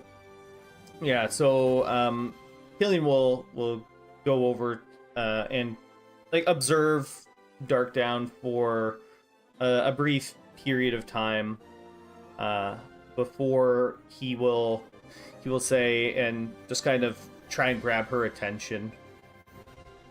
Dark down, can you hear me? Dark Down can hear this friend of the gods. And friend of gods hear Dark Down. Yes, I hear you, Dark Down. I wanted to ask if you remember Eureka Fellshade. The big eye blinks at you. Roll a oh heck, what is it? Hold on one sec. Was it a wisdom check that we were doing? Wisdom Deception. saves? Deception, thank you. That's right. Roll a deception. Roll deception. 10.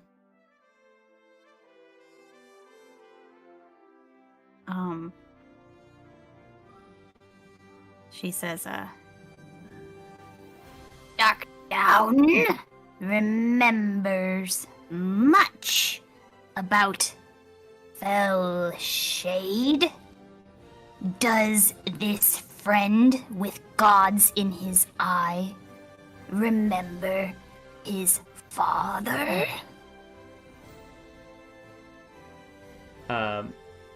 Killian will be a little bit taken aback by it, but doesn't want to really show any emotion to the statement, and he'll say, well, of course I remember my father.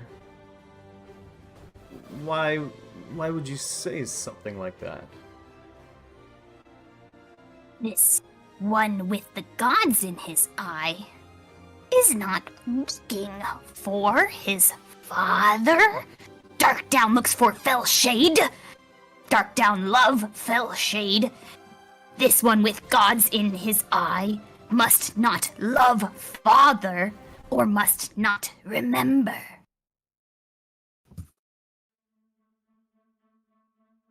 Dark Down's looking for Fellshade, or Dark Down is Fellshade?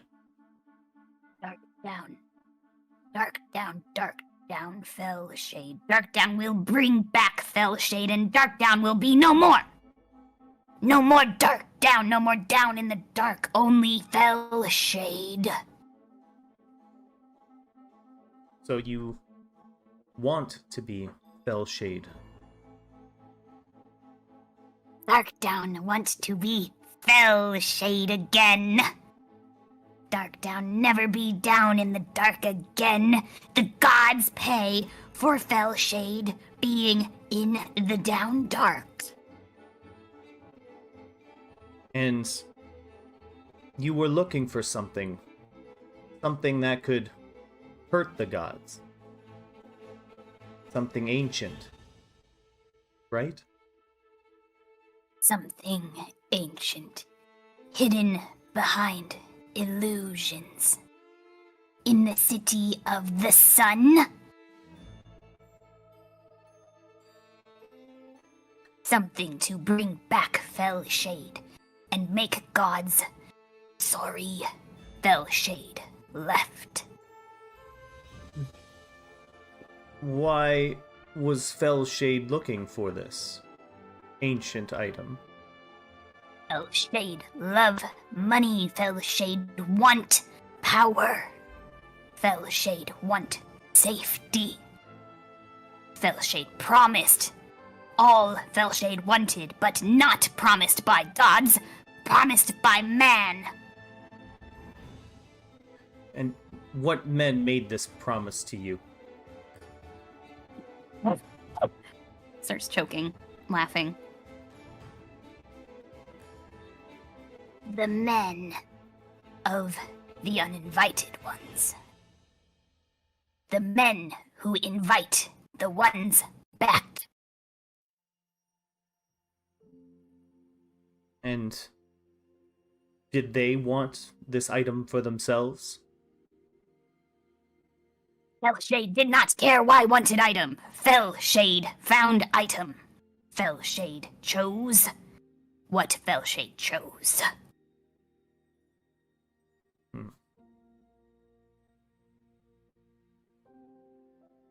Do you know these unyielding ones? Are they spread out through Lena Mirna? At this point, she goes pretty still, and then very quickly, in one giant leap, leaps from the table all the way over to the door and grabs onto the bars right in front of your face, and says, Killian doesn't flinch. "These ones are across all Dion."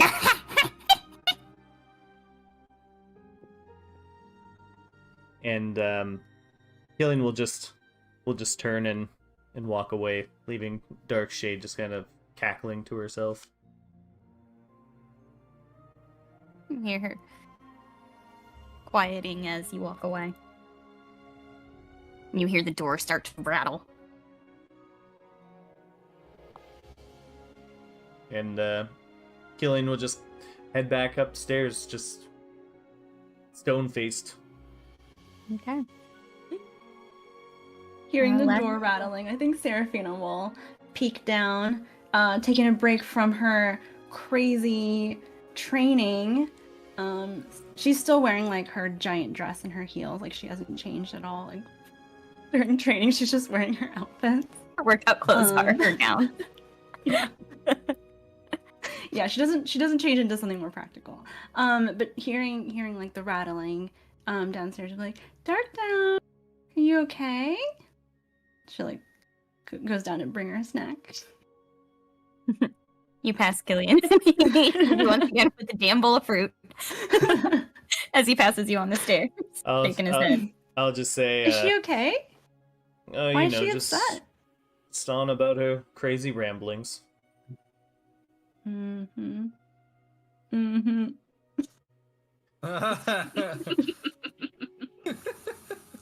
Seraphina is such a ride or die.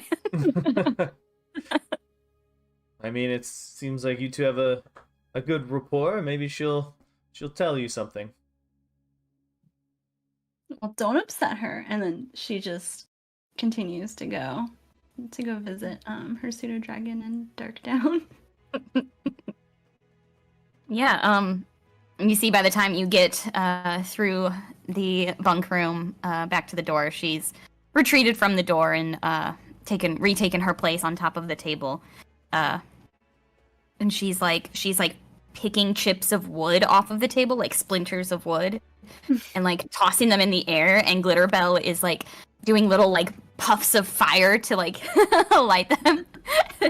and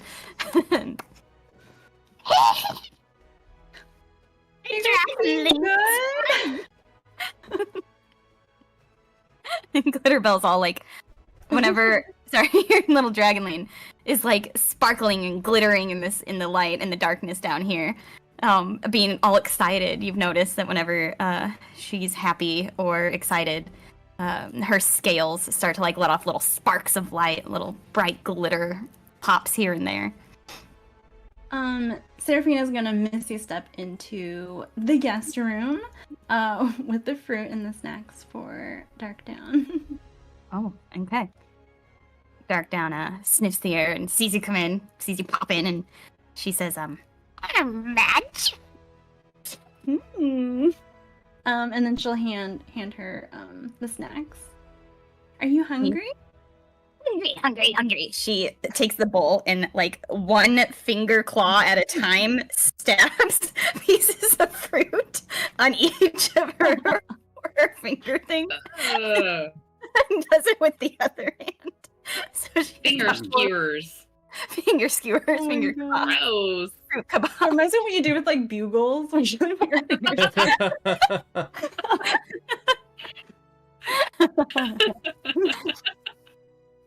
And she like is just licking them. Not really eating them. Are you guys being good in here? Darkdown, always good in here. Darkdown, never been bad. Did Killian upset you? The one with gods in eyes is upset, not Darkdown. Okay. Darkdown have fun with Dragon. Yeah? Have you guys been having a good time? Darkdown have good time with Dragon. Dragon clean. Seraphina will pet the dragon. Oh, did you get a chance to name her? Darkdown love Dragon. Darkdown see Dragon. Dragon happy. Go sparkle, sparkle, sparkle. Yeah? You want to name her Darkdown Sparkles? love. Darkdown name. Sparkle Bell. Bright Bell. Glitter Bell. Glitter Bell. And at this, the little dragon like does a little happy circle and his tail is whipping back and forth.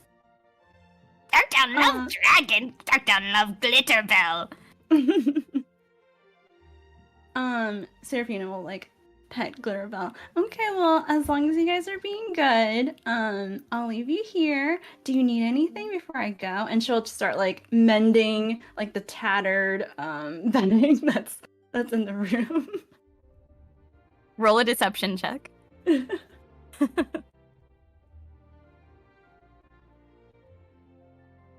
no. Uh-oh. 9.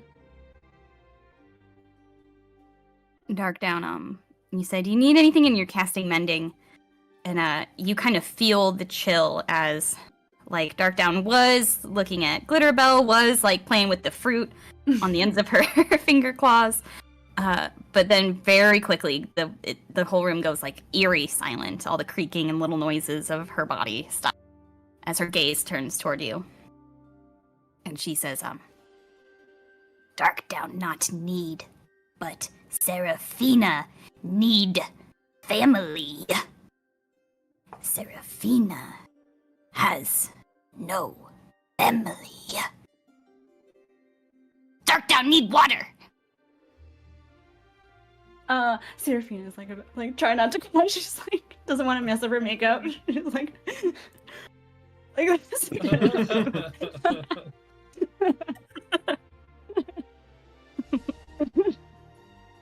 Down water. She's right back to playing with her fruit fingers. She quickly like Missy steps out of the room and like rushes away to get water. Okay. Anything else that Seraphina is like working on besides training during this time? No, that's it. Just getting to know Darkdown and Glitterbell and trying to work on all her moves. Okay. Well, in heels. Long heels. Naturally. Getting You all her don't dream while wearing calluses. them. Yeah. Oh yeah. Your feet are jacked up. She takes off her like shoe and it's all like mangled. Like, Constantly casting mending on the heels. Okay. Yeah, the week or so of travel passes you all by. And before you know it, you're waking up one morning and Captain Surge is the first one awake, and he comes stomping down the stairs, waking everybody up. And he just kind of, if you'll all please give me your attention. I believe the end of your journey and the first stop of our journey is drawing near. We should be making docking by midday in the great city of Suntepeli. you know, so it's time to change into our bathing suits. Bathing suits? No, I don't have a bathing suit, and neither should you. We are gonna correct that right away. Hmm. First stop is the shops. Everyone's getting a bathing suit. We're gonna hit the beach. Why would you need a suit for taking a bath? Yeah, Seraphina. Well, we're gonna go to the beach. Is this a nude beach? I don't even know what the beach is. You Captain never seen Surge the says beach? Suntepeli actually does have 2 nude beaches, if that's something you like. See, we don't need a swimsuit. Yeah, as you say that, you just see Zana walk by naked. No See? loincloth. It's already there. Maraway, a beach is where the water meets the land. It's a beautiful, beautiful place. Oh, you mean like when you're at the forest and you see the river coming through? Exactly, but much bigger water and much bigger land and a lot more sand. Right. Oh. And what do you do at the beach? You Wait. just relax, Hmm. drink cocktails, sit in your Snacks. bathing suit or nothing. I think you're all forgetting about the giant one-eyed creature in the room here that we Oh. need to deal Oh with. yeah, she'll love it too. We'll get her a bikini. It's fine. No one wants to see Dark Down nude, okay? Oh, I said she's not nude. She has a bikini. I don't know if that's better or worse. maybe let's do something about the creature we have locked up in a cage In the guest room. in the guest room. I apologize. All right, and as you're all having this conversation, you've been getting ready for the day, go upstairs. Marway gets started on some breakfast. And by about 10 a.m., you're all finishing breakfast and looking out over the front of the ship as this large peninsula. It's almost sort of like, because you've been going down where you could see the coastline, it's almost like that coastline ends as this peninsula wraps back around. And at the end of this peninsula is this just a stunning view of this like large, in our terms it would be like a Mesopotamian pyramid, like the step pyramid, that takes up most of the peninsula. It's not just a pyramid, it is the size of a city, the base of which is surrounded by these like stone arched houses that are lined up along the beach and the shore, all covered with palm trees and long tall grasses, where it's not covered with white sand. And every level of this step pyramid city sort of has this like gardens of Babylon, this lush greenery growing in these gardens, and different entrances to the inner part of the city underneath the pyramid. And this is your first sighting of, for everybody except Seraphina, who has vacationed here before. Most of you, this is your first sighting of this southernmost point of the middle continent. And the ship is preparing to go into shore to leave you all here and restock their food supplies. Ula, look, it's the beach! We should go and we should do the castle building. Sure. I just feel like sand. It just gets like in the leather. Just, I mean, yeah, we can go, but like, Well, Seraphina says that you don't even have to wear your leather. I don't think anybody's prepared for that. And she's just she's gonna walk away from that. All right, yeah, and the ship pulls up, and there's not like the part where you're pulling up because they're just going to restock food and keep going. The ship doesn't pull all the way into the docks. They just lower the dinghy boat for everybody. So all of you, along with the quartermaster and the first mate, load up into the dinghy, and with Glitterbell and Dark Down on this boat with you, Dark Doe, you begin rowing into the city, and you row up just onto an open beach. It's very unlike Tuzankin in that there's a lot more of a free flow of commerce here, so to speak. It is, by all accounts, not a trading town by any means, not like Tuzankin is. So those who come and go from here are pleasure cruises and barges, and the occasional stop in when it's along the way for merchant vessels. So you wave goodbye as your two crewmates tell you, look us up if you're ever back in Tuzankin. We'll look forward to working with you again if we ever get the chance. Looking forward to it, Dolly. Wink. She blushes. She's like, okay, we gotta go. She rushes off. Okay, and yeah, you are on this. I mean, the water is like crystal blue here. It's very very aqualine water, and the air is fresh like salt. The sand is so soft, like the tiniest little grains of sand, to the point where it just feels fluffy. And the people are relaxed. They barely even blink an eye at this misfit group of weirdos standing with a one-eyed creature in their presence, of whom is down making essentially just sand angels. Serafina, did you see what just happened? The snow angels? The sand angels? No, with Eidos. He was talking to Dolly, and he did that thing that you do whenever you were talking to the cool guard, and it made her do the blushy like you do. It was so cute. Not He half really as is good a as I champ, do. isn't he? Ados is pretending not to hear this and looking regally off into the distance. Really? Serafina will say, well, he's not half as good as I am. No, you're so good at the friendship. Well, you have in Serafina numbers. just- Well, you have Yeah. in numbers, Serafina. I have in quality. Oh my god. Wow. Roll Serafina just psychological turns damage. away to get a pina colada. And Ados will kind of snap out of it and look at everybody and say, "What the fuck are we doing now? We don't have a Pina plan. colada We're just time. stuck on a beach with Dark Down. Where are we going?"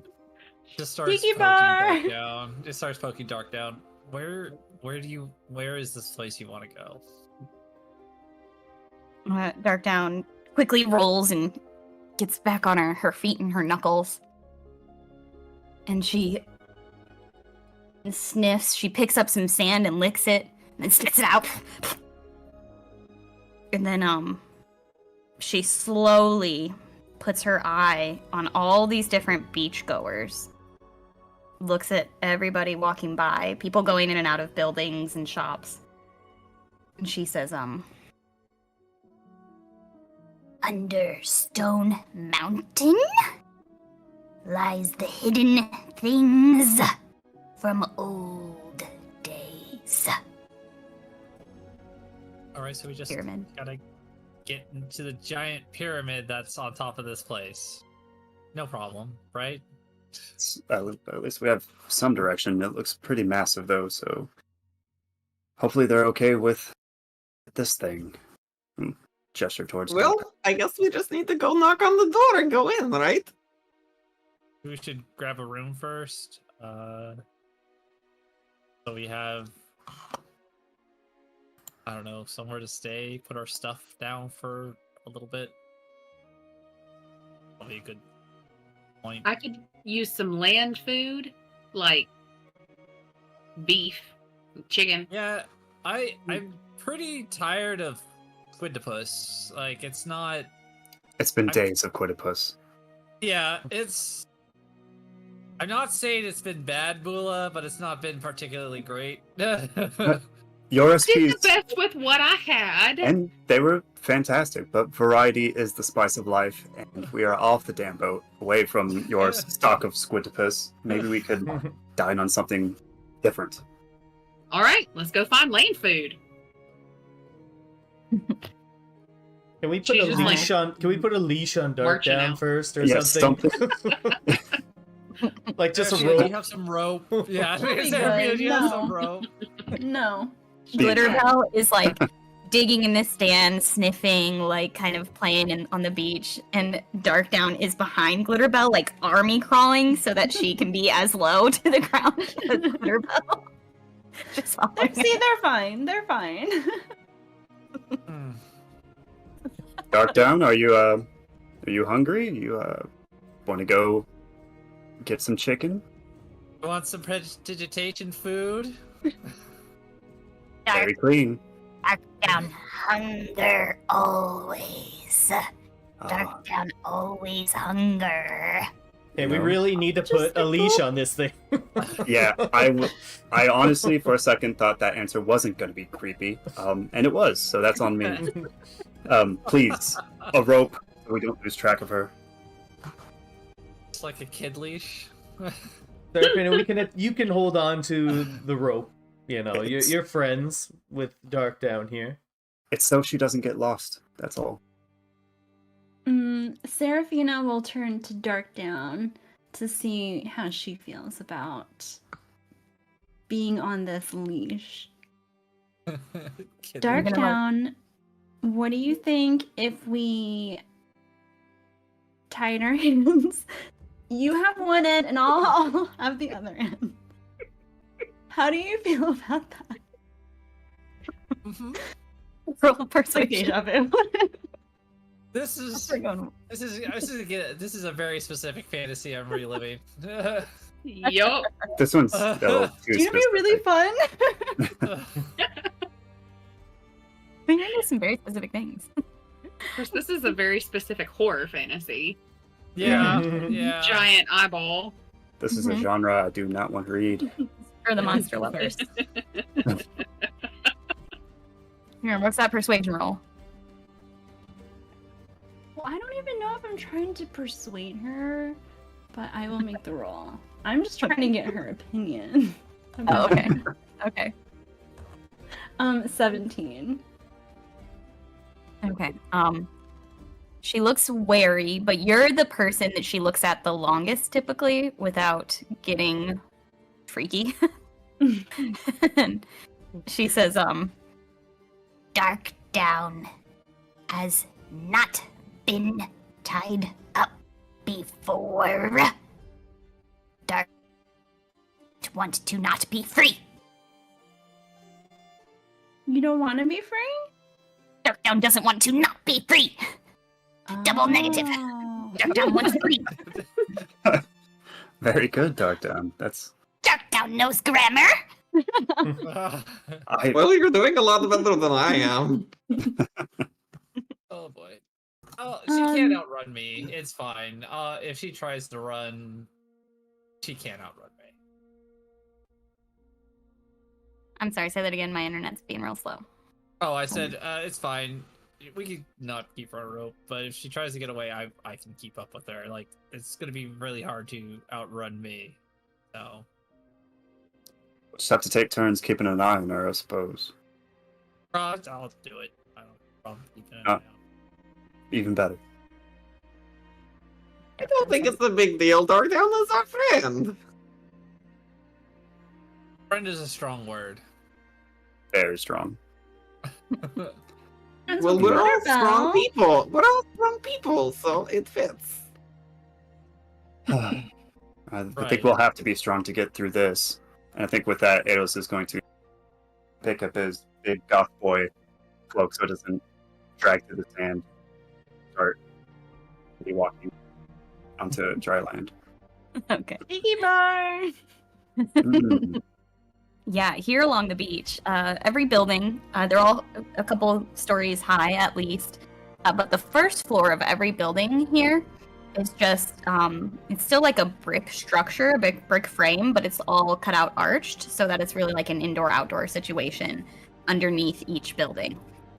And many of these are restaurants and taverns, and yes, a couple tiki bars for sure. And you kind of are walking along looking for one that is not offering the, food of the area, the seafoods. You want something a little more close to home. And I like to imagine Bula just follows her nose to some red meat. And you come across a building called the Moonlit Quay.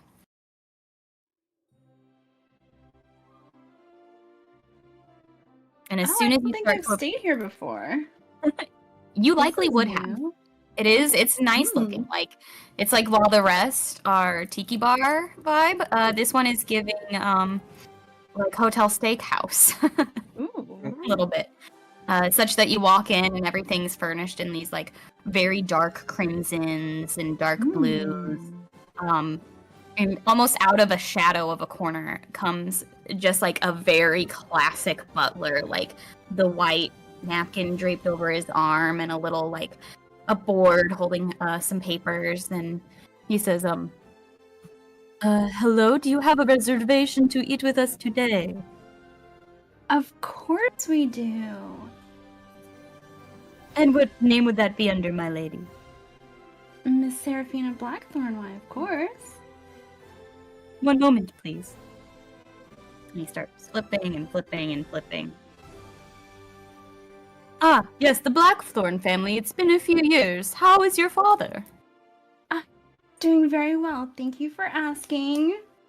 Anyway, we would love our table. Thank you so much. Absolutely, my lady. Please follow me.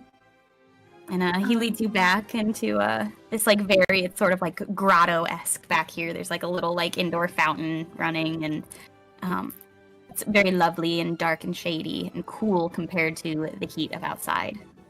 And it's this big round booth that you can all sit in. Ooh. Seraphina's gonna slide in there. Eidos, you're gonna love it here. I've wanted to bring you here for so long. I'm so excited. Yeah, you'll have to show me around. It's not really my thing, although I suppose I've never been to a place like this. A little too, postcardish for my liking.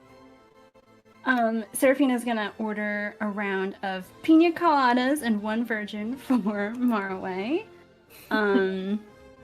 With like the umbrellas and fruit and pineapple. As you like would. the twirly straw. Yes. All the above. It comes just as you order it. Darkdown is sitting in the fountain with the water just running off to her head. Just watching. Yeah, and the butler is the one kind of serving your table, but shortly after you're enjoying your drinks and chatting about your plans for the rest of the day, a sea elf woman comes up to the table. And you would recognize her, Seraphina, as like your family's concierge here. Ooh. Oh. Yeah, her name is... like that. Hi there, champ. Buddy. This is Lady Seraphina. I was told you were here. I'm so happy to see one of the Blackthorn family back in our lovely establishment. How are you, my dear? So great, thank you. You. Oh, Seraphina, why don't you introduce us to your friend? This is my friend. I will let her introduce herself. Gracious as ever, my lady. Thank you. Yes, hello, my guests of my friend Seraphina. My name is Ysera Driftwood. Lovely to meet everyone. The Blackthorns have been an esteemed guest here many a time. So, though we don't have a reservation set for a room for you, will you be staying? Do we need to clear a space in the master suite? Oh yes, we need rooms for all of us, please. Separate rooms for... Okay, I will make that work for you, my lady. The rest of you, please enjoy your meal. As always, Seraphina, you let me know directly if you need anything. I'm gonna go try and get some rooms started. Thank you. Before you go off, we would like to try to get under. Can you get underneath the temple up there, the pyramid?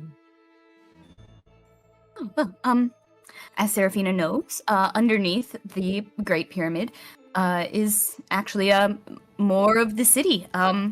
So, simply done, walk through one of the entrances. The higher you go, the more security clearance you need, obviously. But on the lower levels, certainly you may enter at your leisure. And, to be frank, the beachfront properties are much nicer. But for tourism purposes, please, it is an ancient temple. We have quite a few esteemed tours going on inside, so, yes. Do you know which god it was dedicated to? It is a mystery which god. Many believe it's the god of secrets and illusions, as there is, if you were to cast a detect magic spell, you would find that illusion magic is just radiating from this entire peninsula. Thank you. I'm happy to be of service. Anything else I can get for you while I'm here? Want to ask for manacles? We Probably don't need wouldn't be those. out of the realm of Seraphina's normal request. Yeah, right. Well, we the get, like, usual manacles. The fluffy Yeah. cuffs, the one with the feathers on them. Oh, those will be in Seraphina's room in the nightstand. Oh, okay. Just immediately. Ooh. No question about it. Lady Seraphina doesn't always travel here with her parents. Oh. Oh, you're bad. Okay, yes, I'm gonna go make sure we have enough space for you. If I cannot accommodate all 7 of you, 6 of you, 7 of you, looking at Dark Down in the fountain, I will of course be sure to find you adequate, if not better, rooms at one of the other high-quality inns, one of our sister inns. But I hope to get you all under my roof, so I will be back shortly and let you know. Perfect. Thank you. And Seraphina doesn't have any problems staying with that one over there in the fountain. Yeah, she can fuck it. She can. This In is who you're fact, sharing a room with. She was quite adamant about sharing a room with them. I can take the room. It's dark down. It's fine. Seraphina's always had varied tastes in companions. Thank you for your discretion. My lady. He brushes off. She's so over this conversation already. All right. Well, that solves one problem. I guess we could just walk into it as long as we don't have to go to the top, apparently. Hopefully. Well, she did say that I believe a lot of this, whatever we're looking for, is below, but it might be hidden by illusion. So hopefully it just goes further down than up. So. Well, I'm sure if we have to go up, the Blackthorn name will carry us up there. Would your name carry any weight, Enos? Likely not. We've never stepped foot in this place. It's a little too bright. Love it. Don't worry. Darkdown says. Drink your pina colada. Darkdown is splashing, like letting water drip off her claws and then dipping them back in. And she says, Darkdown not have Fellshade magic, but Darkdown have new magic.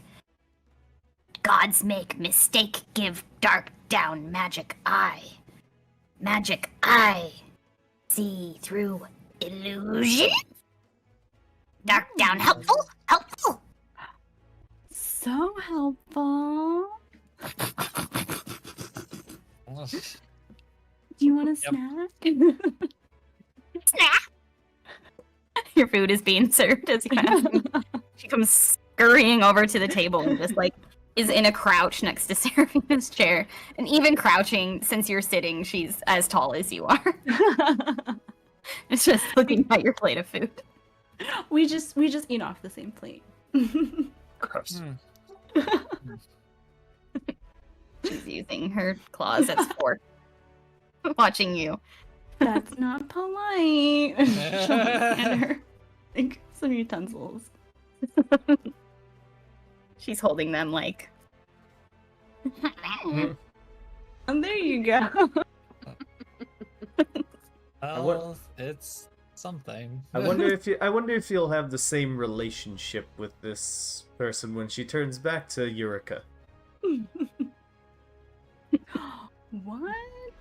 That is news to us. Tell us more about that.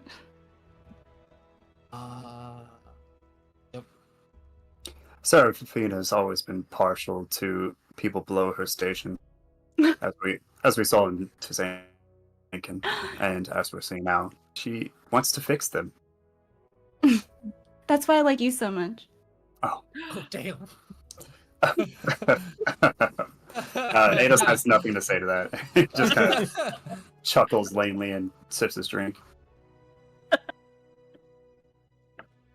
At one point in your meal, a woman dressed in this like very sheer seafoam blue like wrap dress with a matching scarf kind of over her face and head is escorted in by the butler and sat and opens a menu and orders a drink and sits quietly, but you all just kind of clock being one of the only other tables in the room that she is frequently like peeking over when no one's looking.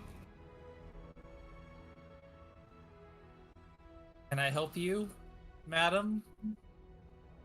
She like jumps and looks and she says, "Oh, I am so sorry," and she pulls off her head covering, and she is a tabaxi woman. She has she's like very delicate and small. She's like maybe 5 feet tall at the most. Her fur is like mostly white, but it has these calico patches of orange and black, and her eyes are a seafoam green that match the color of the gown she's wearing. Her clothes are like constantly fluttering in a breeze that's like really not there. It's so light and gauzy. And she has like pearls like beaded in her fur in different places and long pearl necklaces hanging around her neck that kind of like cross and drape around her torso. She says, "I am so sorry to be so rude. I just couldn't help but notice when there was another catfolk in the presence." Well, you should come sit with us. This is Zata. He's my friend. Do you want to be our friend too? Don't Huh? need. I'm a little. I'm not a tabaxi, but yes, I am of the line. Oh, What? he's being bashful. Why won't you join us?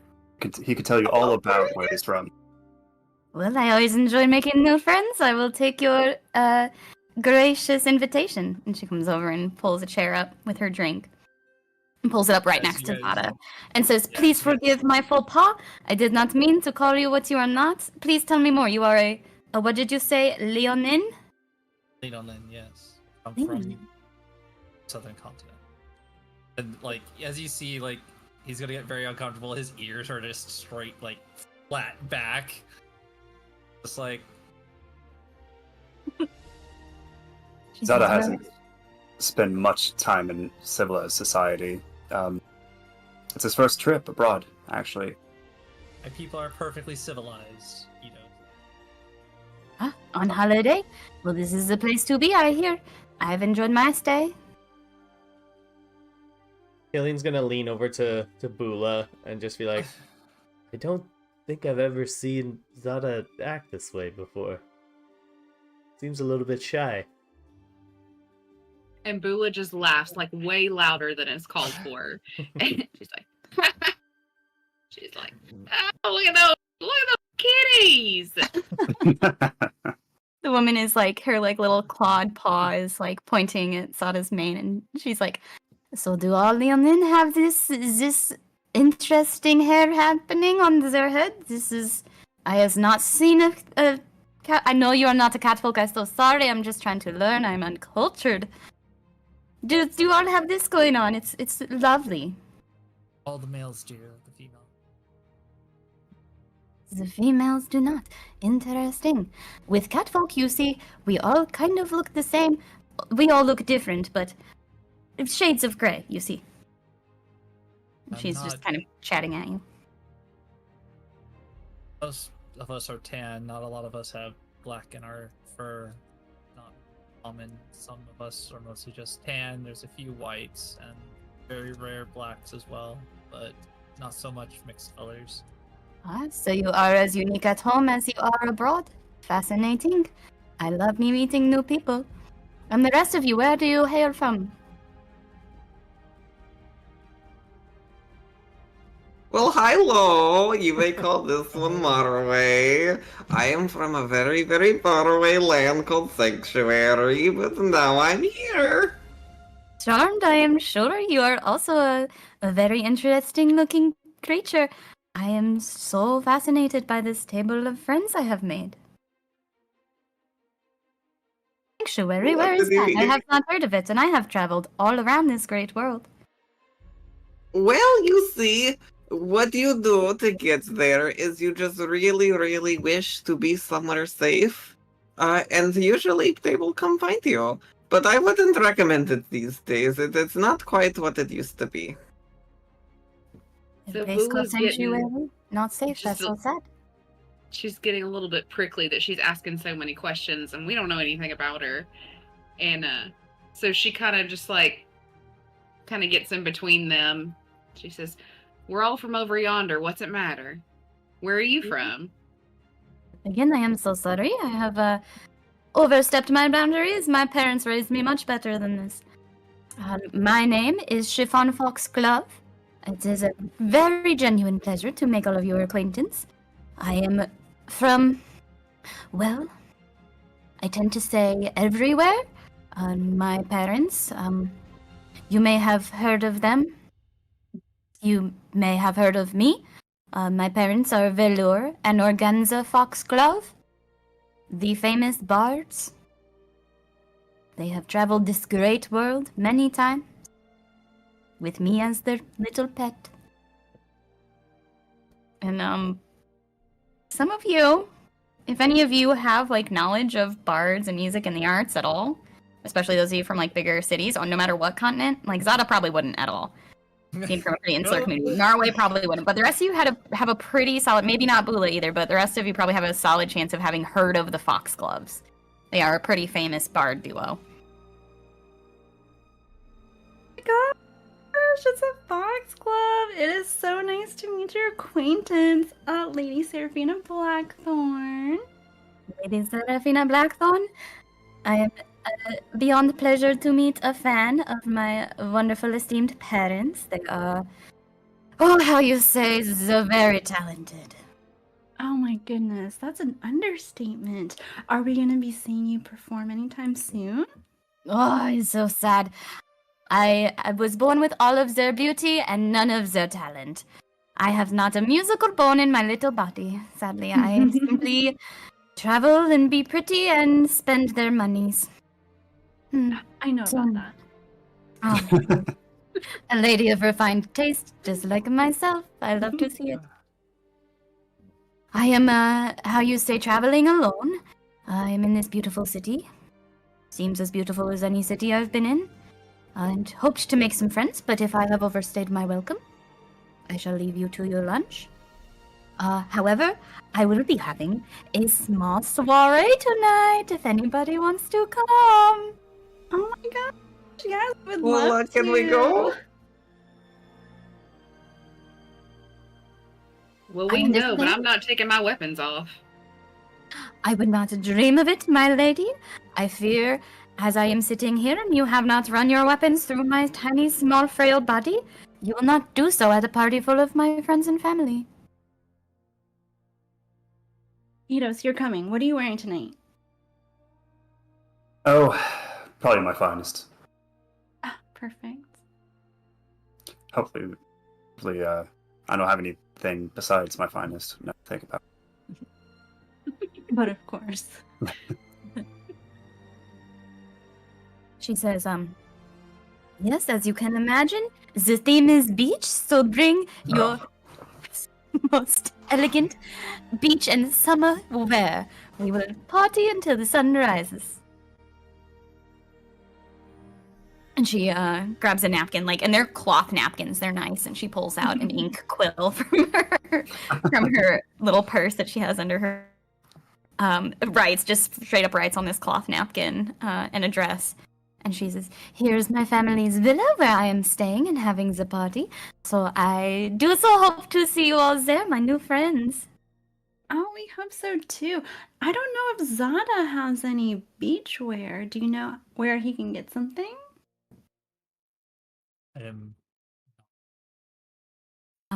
I feel as though you. Oh, sorry. Go ahead. Zada's just looking at her like, I am not buying anything else. I have clothes. I will be fine. She was excited to offer some shop. She says, "Actually, he is just as many of the people here do. I assumed he was a local when I saw him, to be honest. So I do not think he needs to buy new clothes. This one, however," looks at Killian. "You look a little bit hot in that outfit, so could behoove you to change." I'm fine. It's just like beads of sweat just coming. Weather. You're like squeaking every time you move. Marway's gonna like Take it lean off. over. Marway's gonna lean over to Seraphina and like whisper to her. Seraphina, when she says he looks hot, is she stating like she's attracted to him or like temperature hot? I think both. My goodness, I was getting that vibe too. You two have this little whispered conversation, but when you look back, she's pulled out like a little folding fan and is fanning herself and like blinking up at Zata. "So I hope I can see you tonight. Yes, you come to my house. We have a little party. We have so much fun. Yes." Seraphina puts her hand on Zada and says, "We will be there. Don't worry." "Oh, I love you so very much. You come find me when you arrive, and I will show you all the food and the drink and the music, and we do the dancing, and we have so much fun." We look Okay, forward I to promised it. I would leave you to your lunch, but come to my house later. We will have a party. Toodaloo. Yeah. She sweeps away with all of her gowns trailing after her. She leaves a little bit of cat hair. But she didn't get any Alright. food.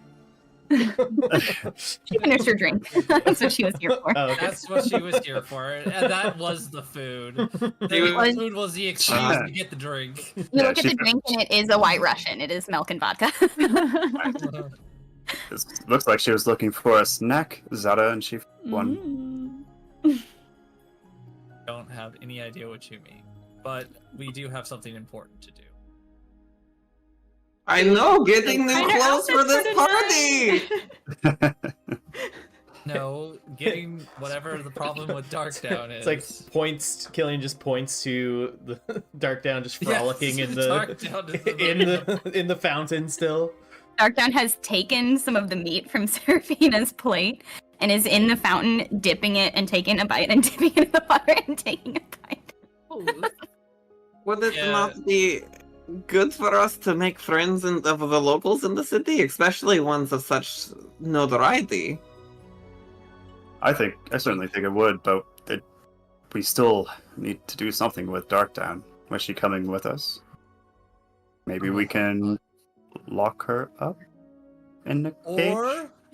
Or we could just go to where she says that we need to go and get this done with, and we don't have to worry about party. Oh, I'm not a gambling man, but I imagine whatever Darkdown wants to do with this pyramid is not going to be succinct. Imagine it'll take the better part of God knows how long. Too long. Yeah, so do it now. Well, we're So not it's doing it tonight, decided. so. We're going to the party tonight.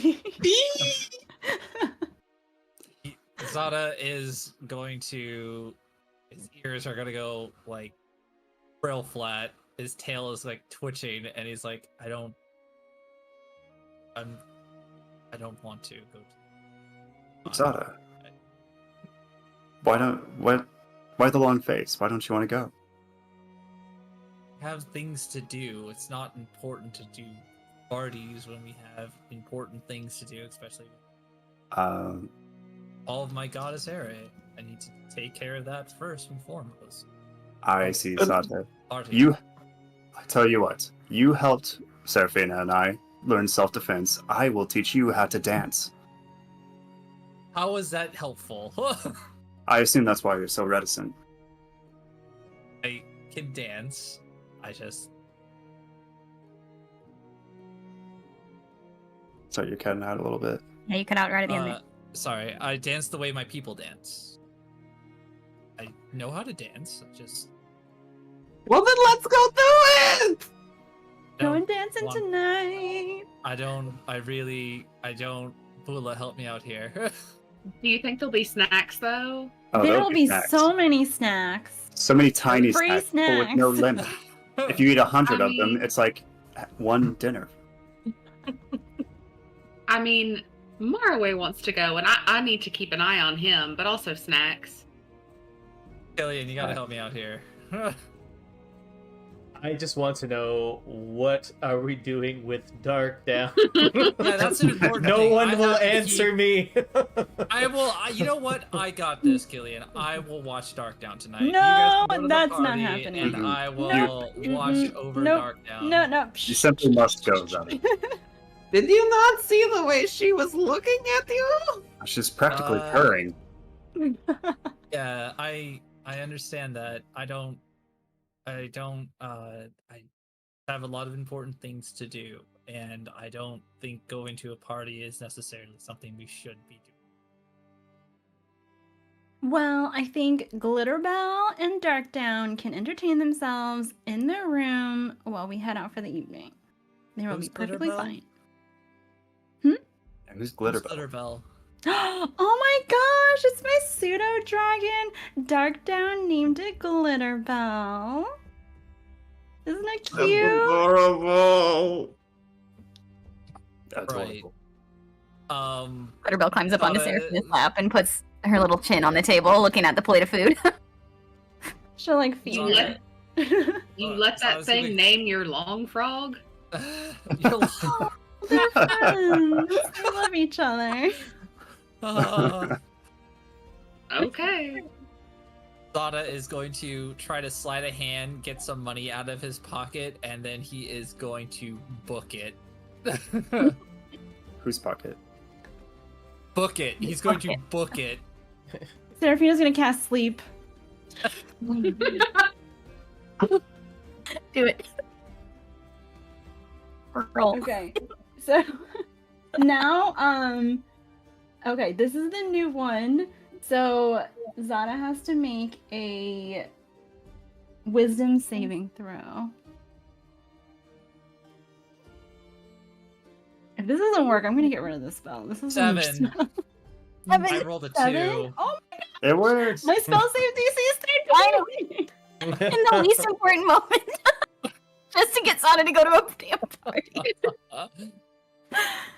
Yeah, Zada gets like 3 steps and then just hits the ground. Like a sack of potatoes.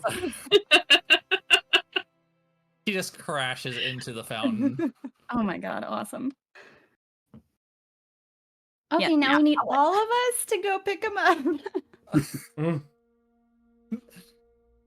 Lula can pick me up by herself. She's almost as tall as I am. Yeah, but the He's question is, 6'5". do I want Yeah. to? I don't know, do you? All right, so let's go get the new clothes so we can look really cute. Maybe we should bring Good for Zata the party. to one of these rooms that we're going to have. I think What that am I might be leaving supposed wise. to him. do with this sleepy kitty?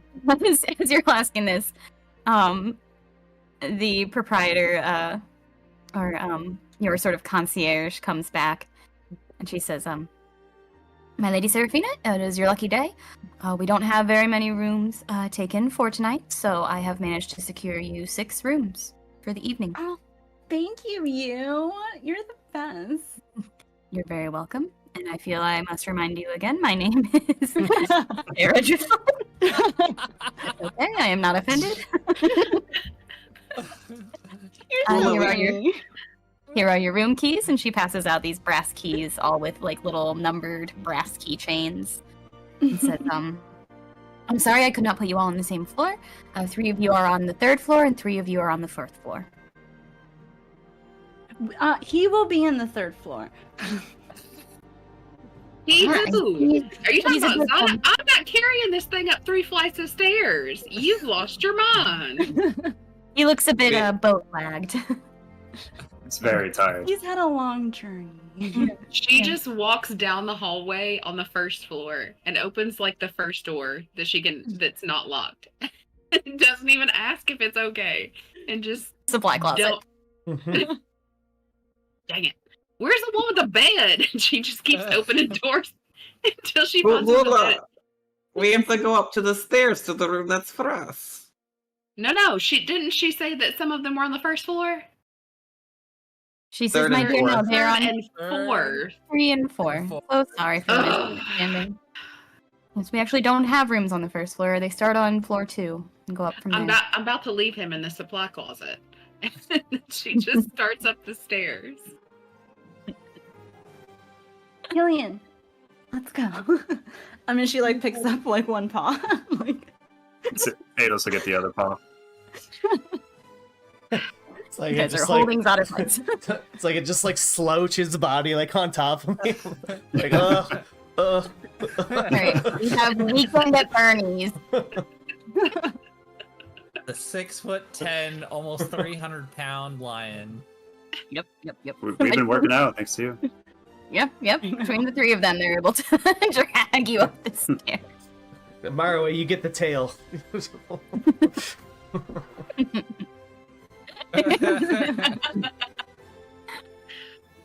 Okay, and as you go upstairs in this fine mid-afternoon, we are gonna call it for tonight. And we will come back next time for this party and this sleepy Leonin.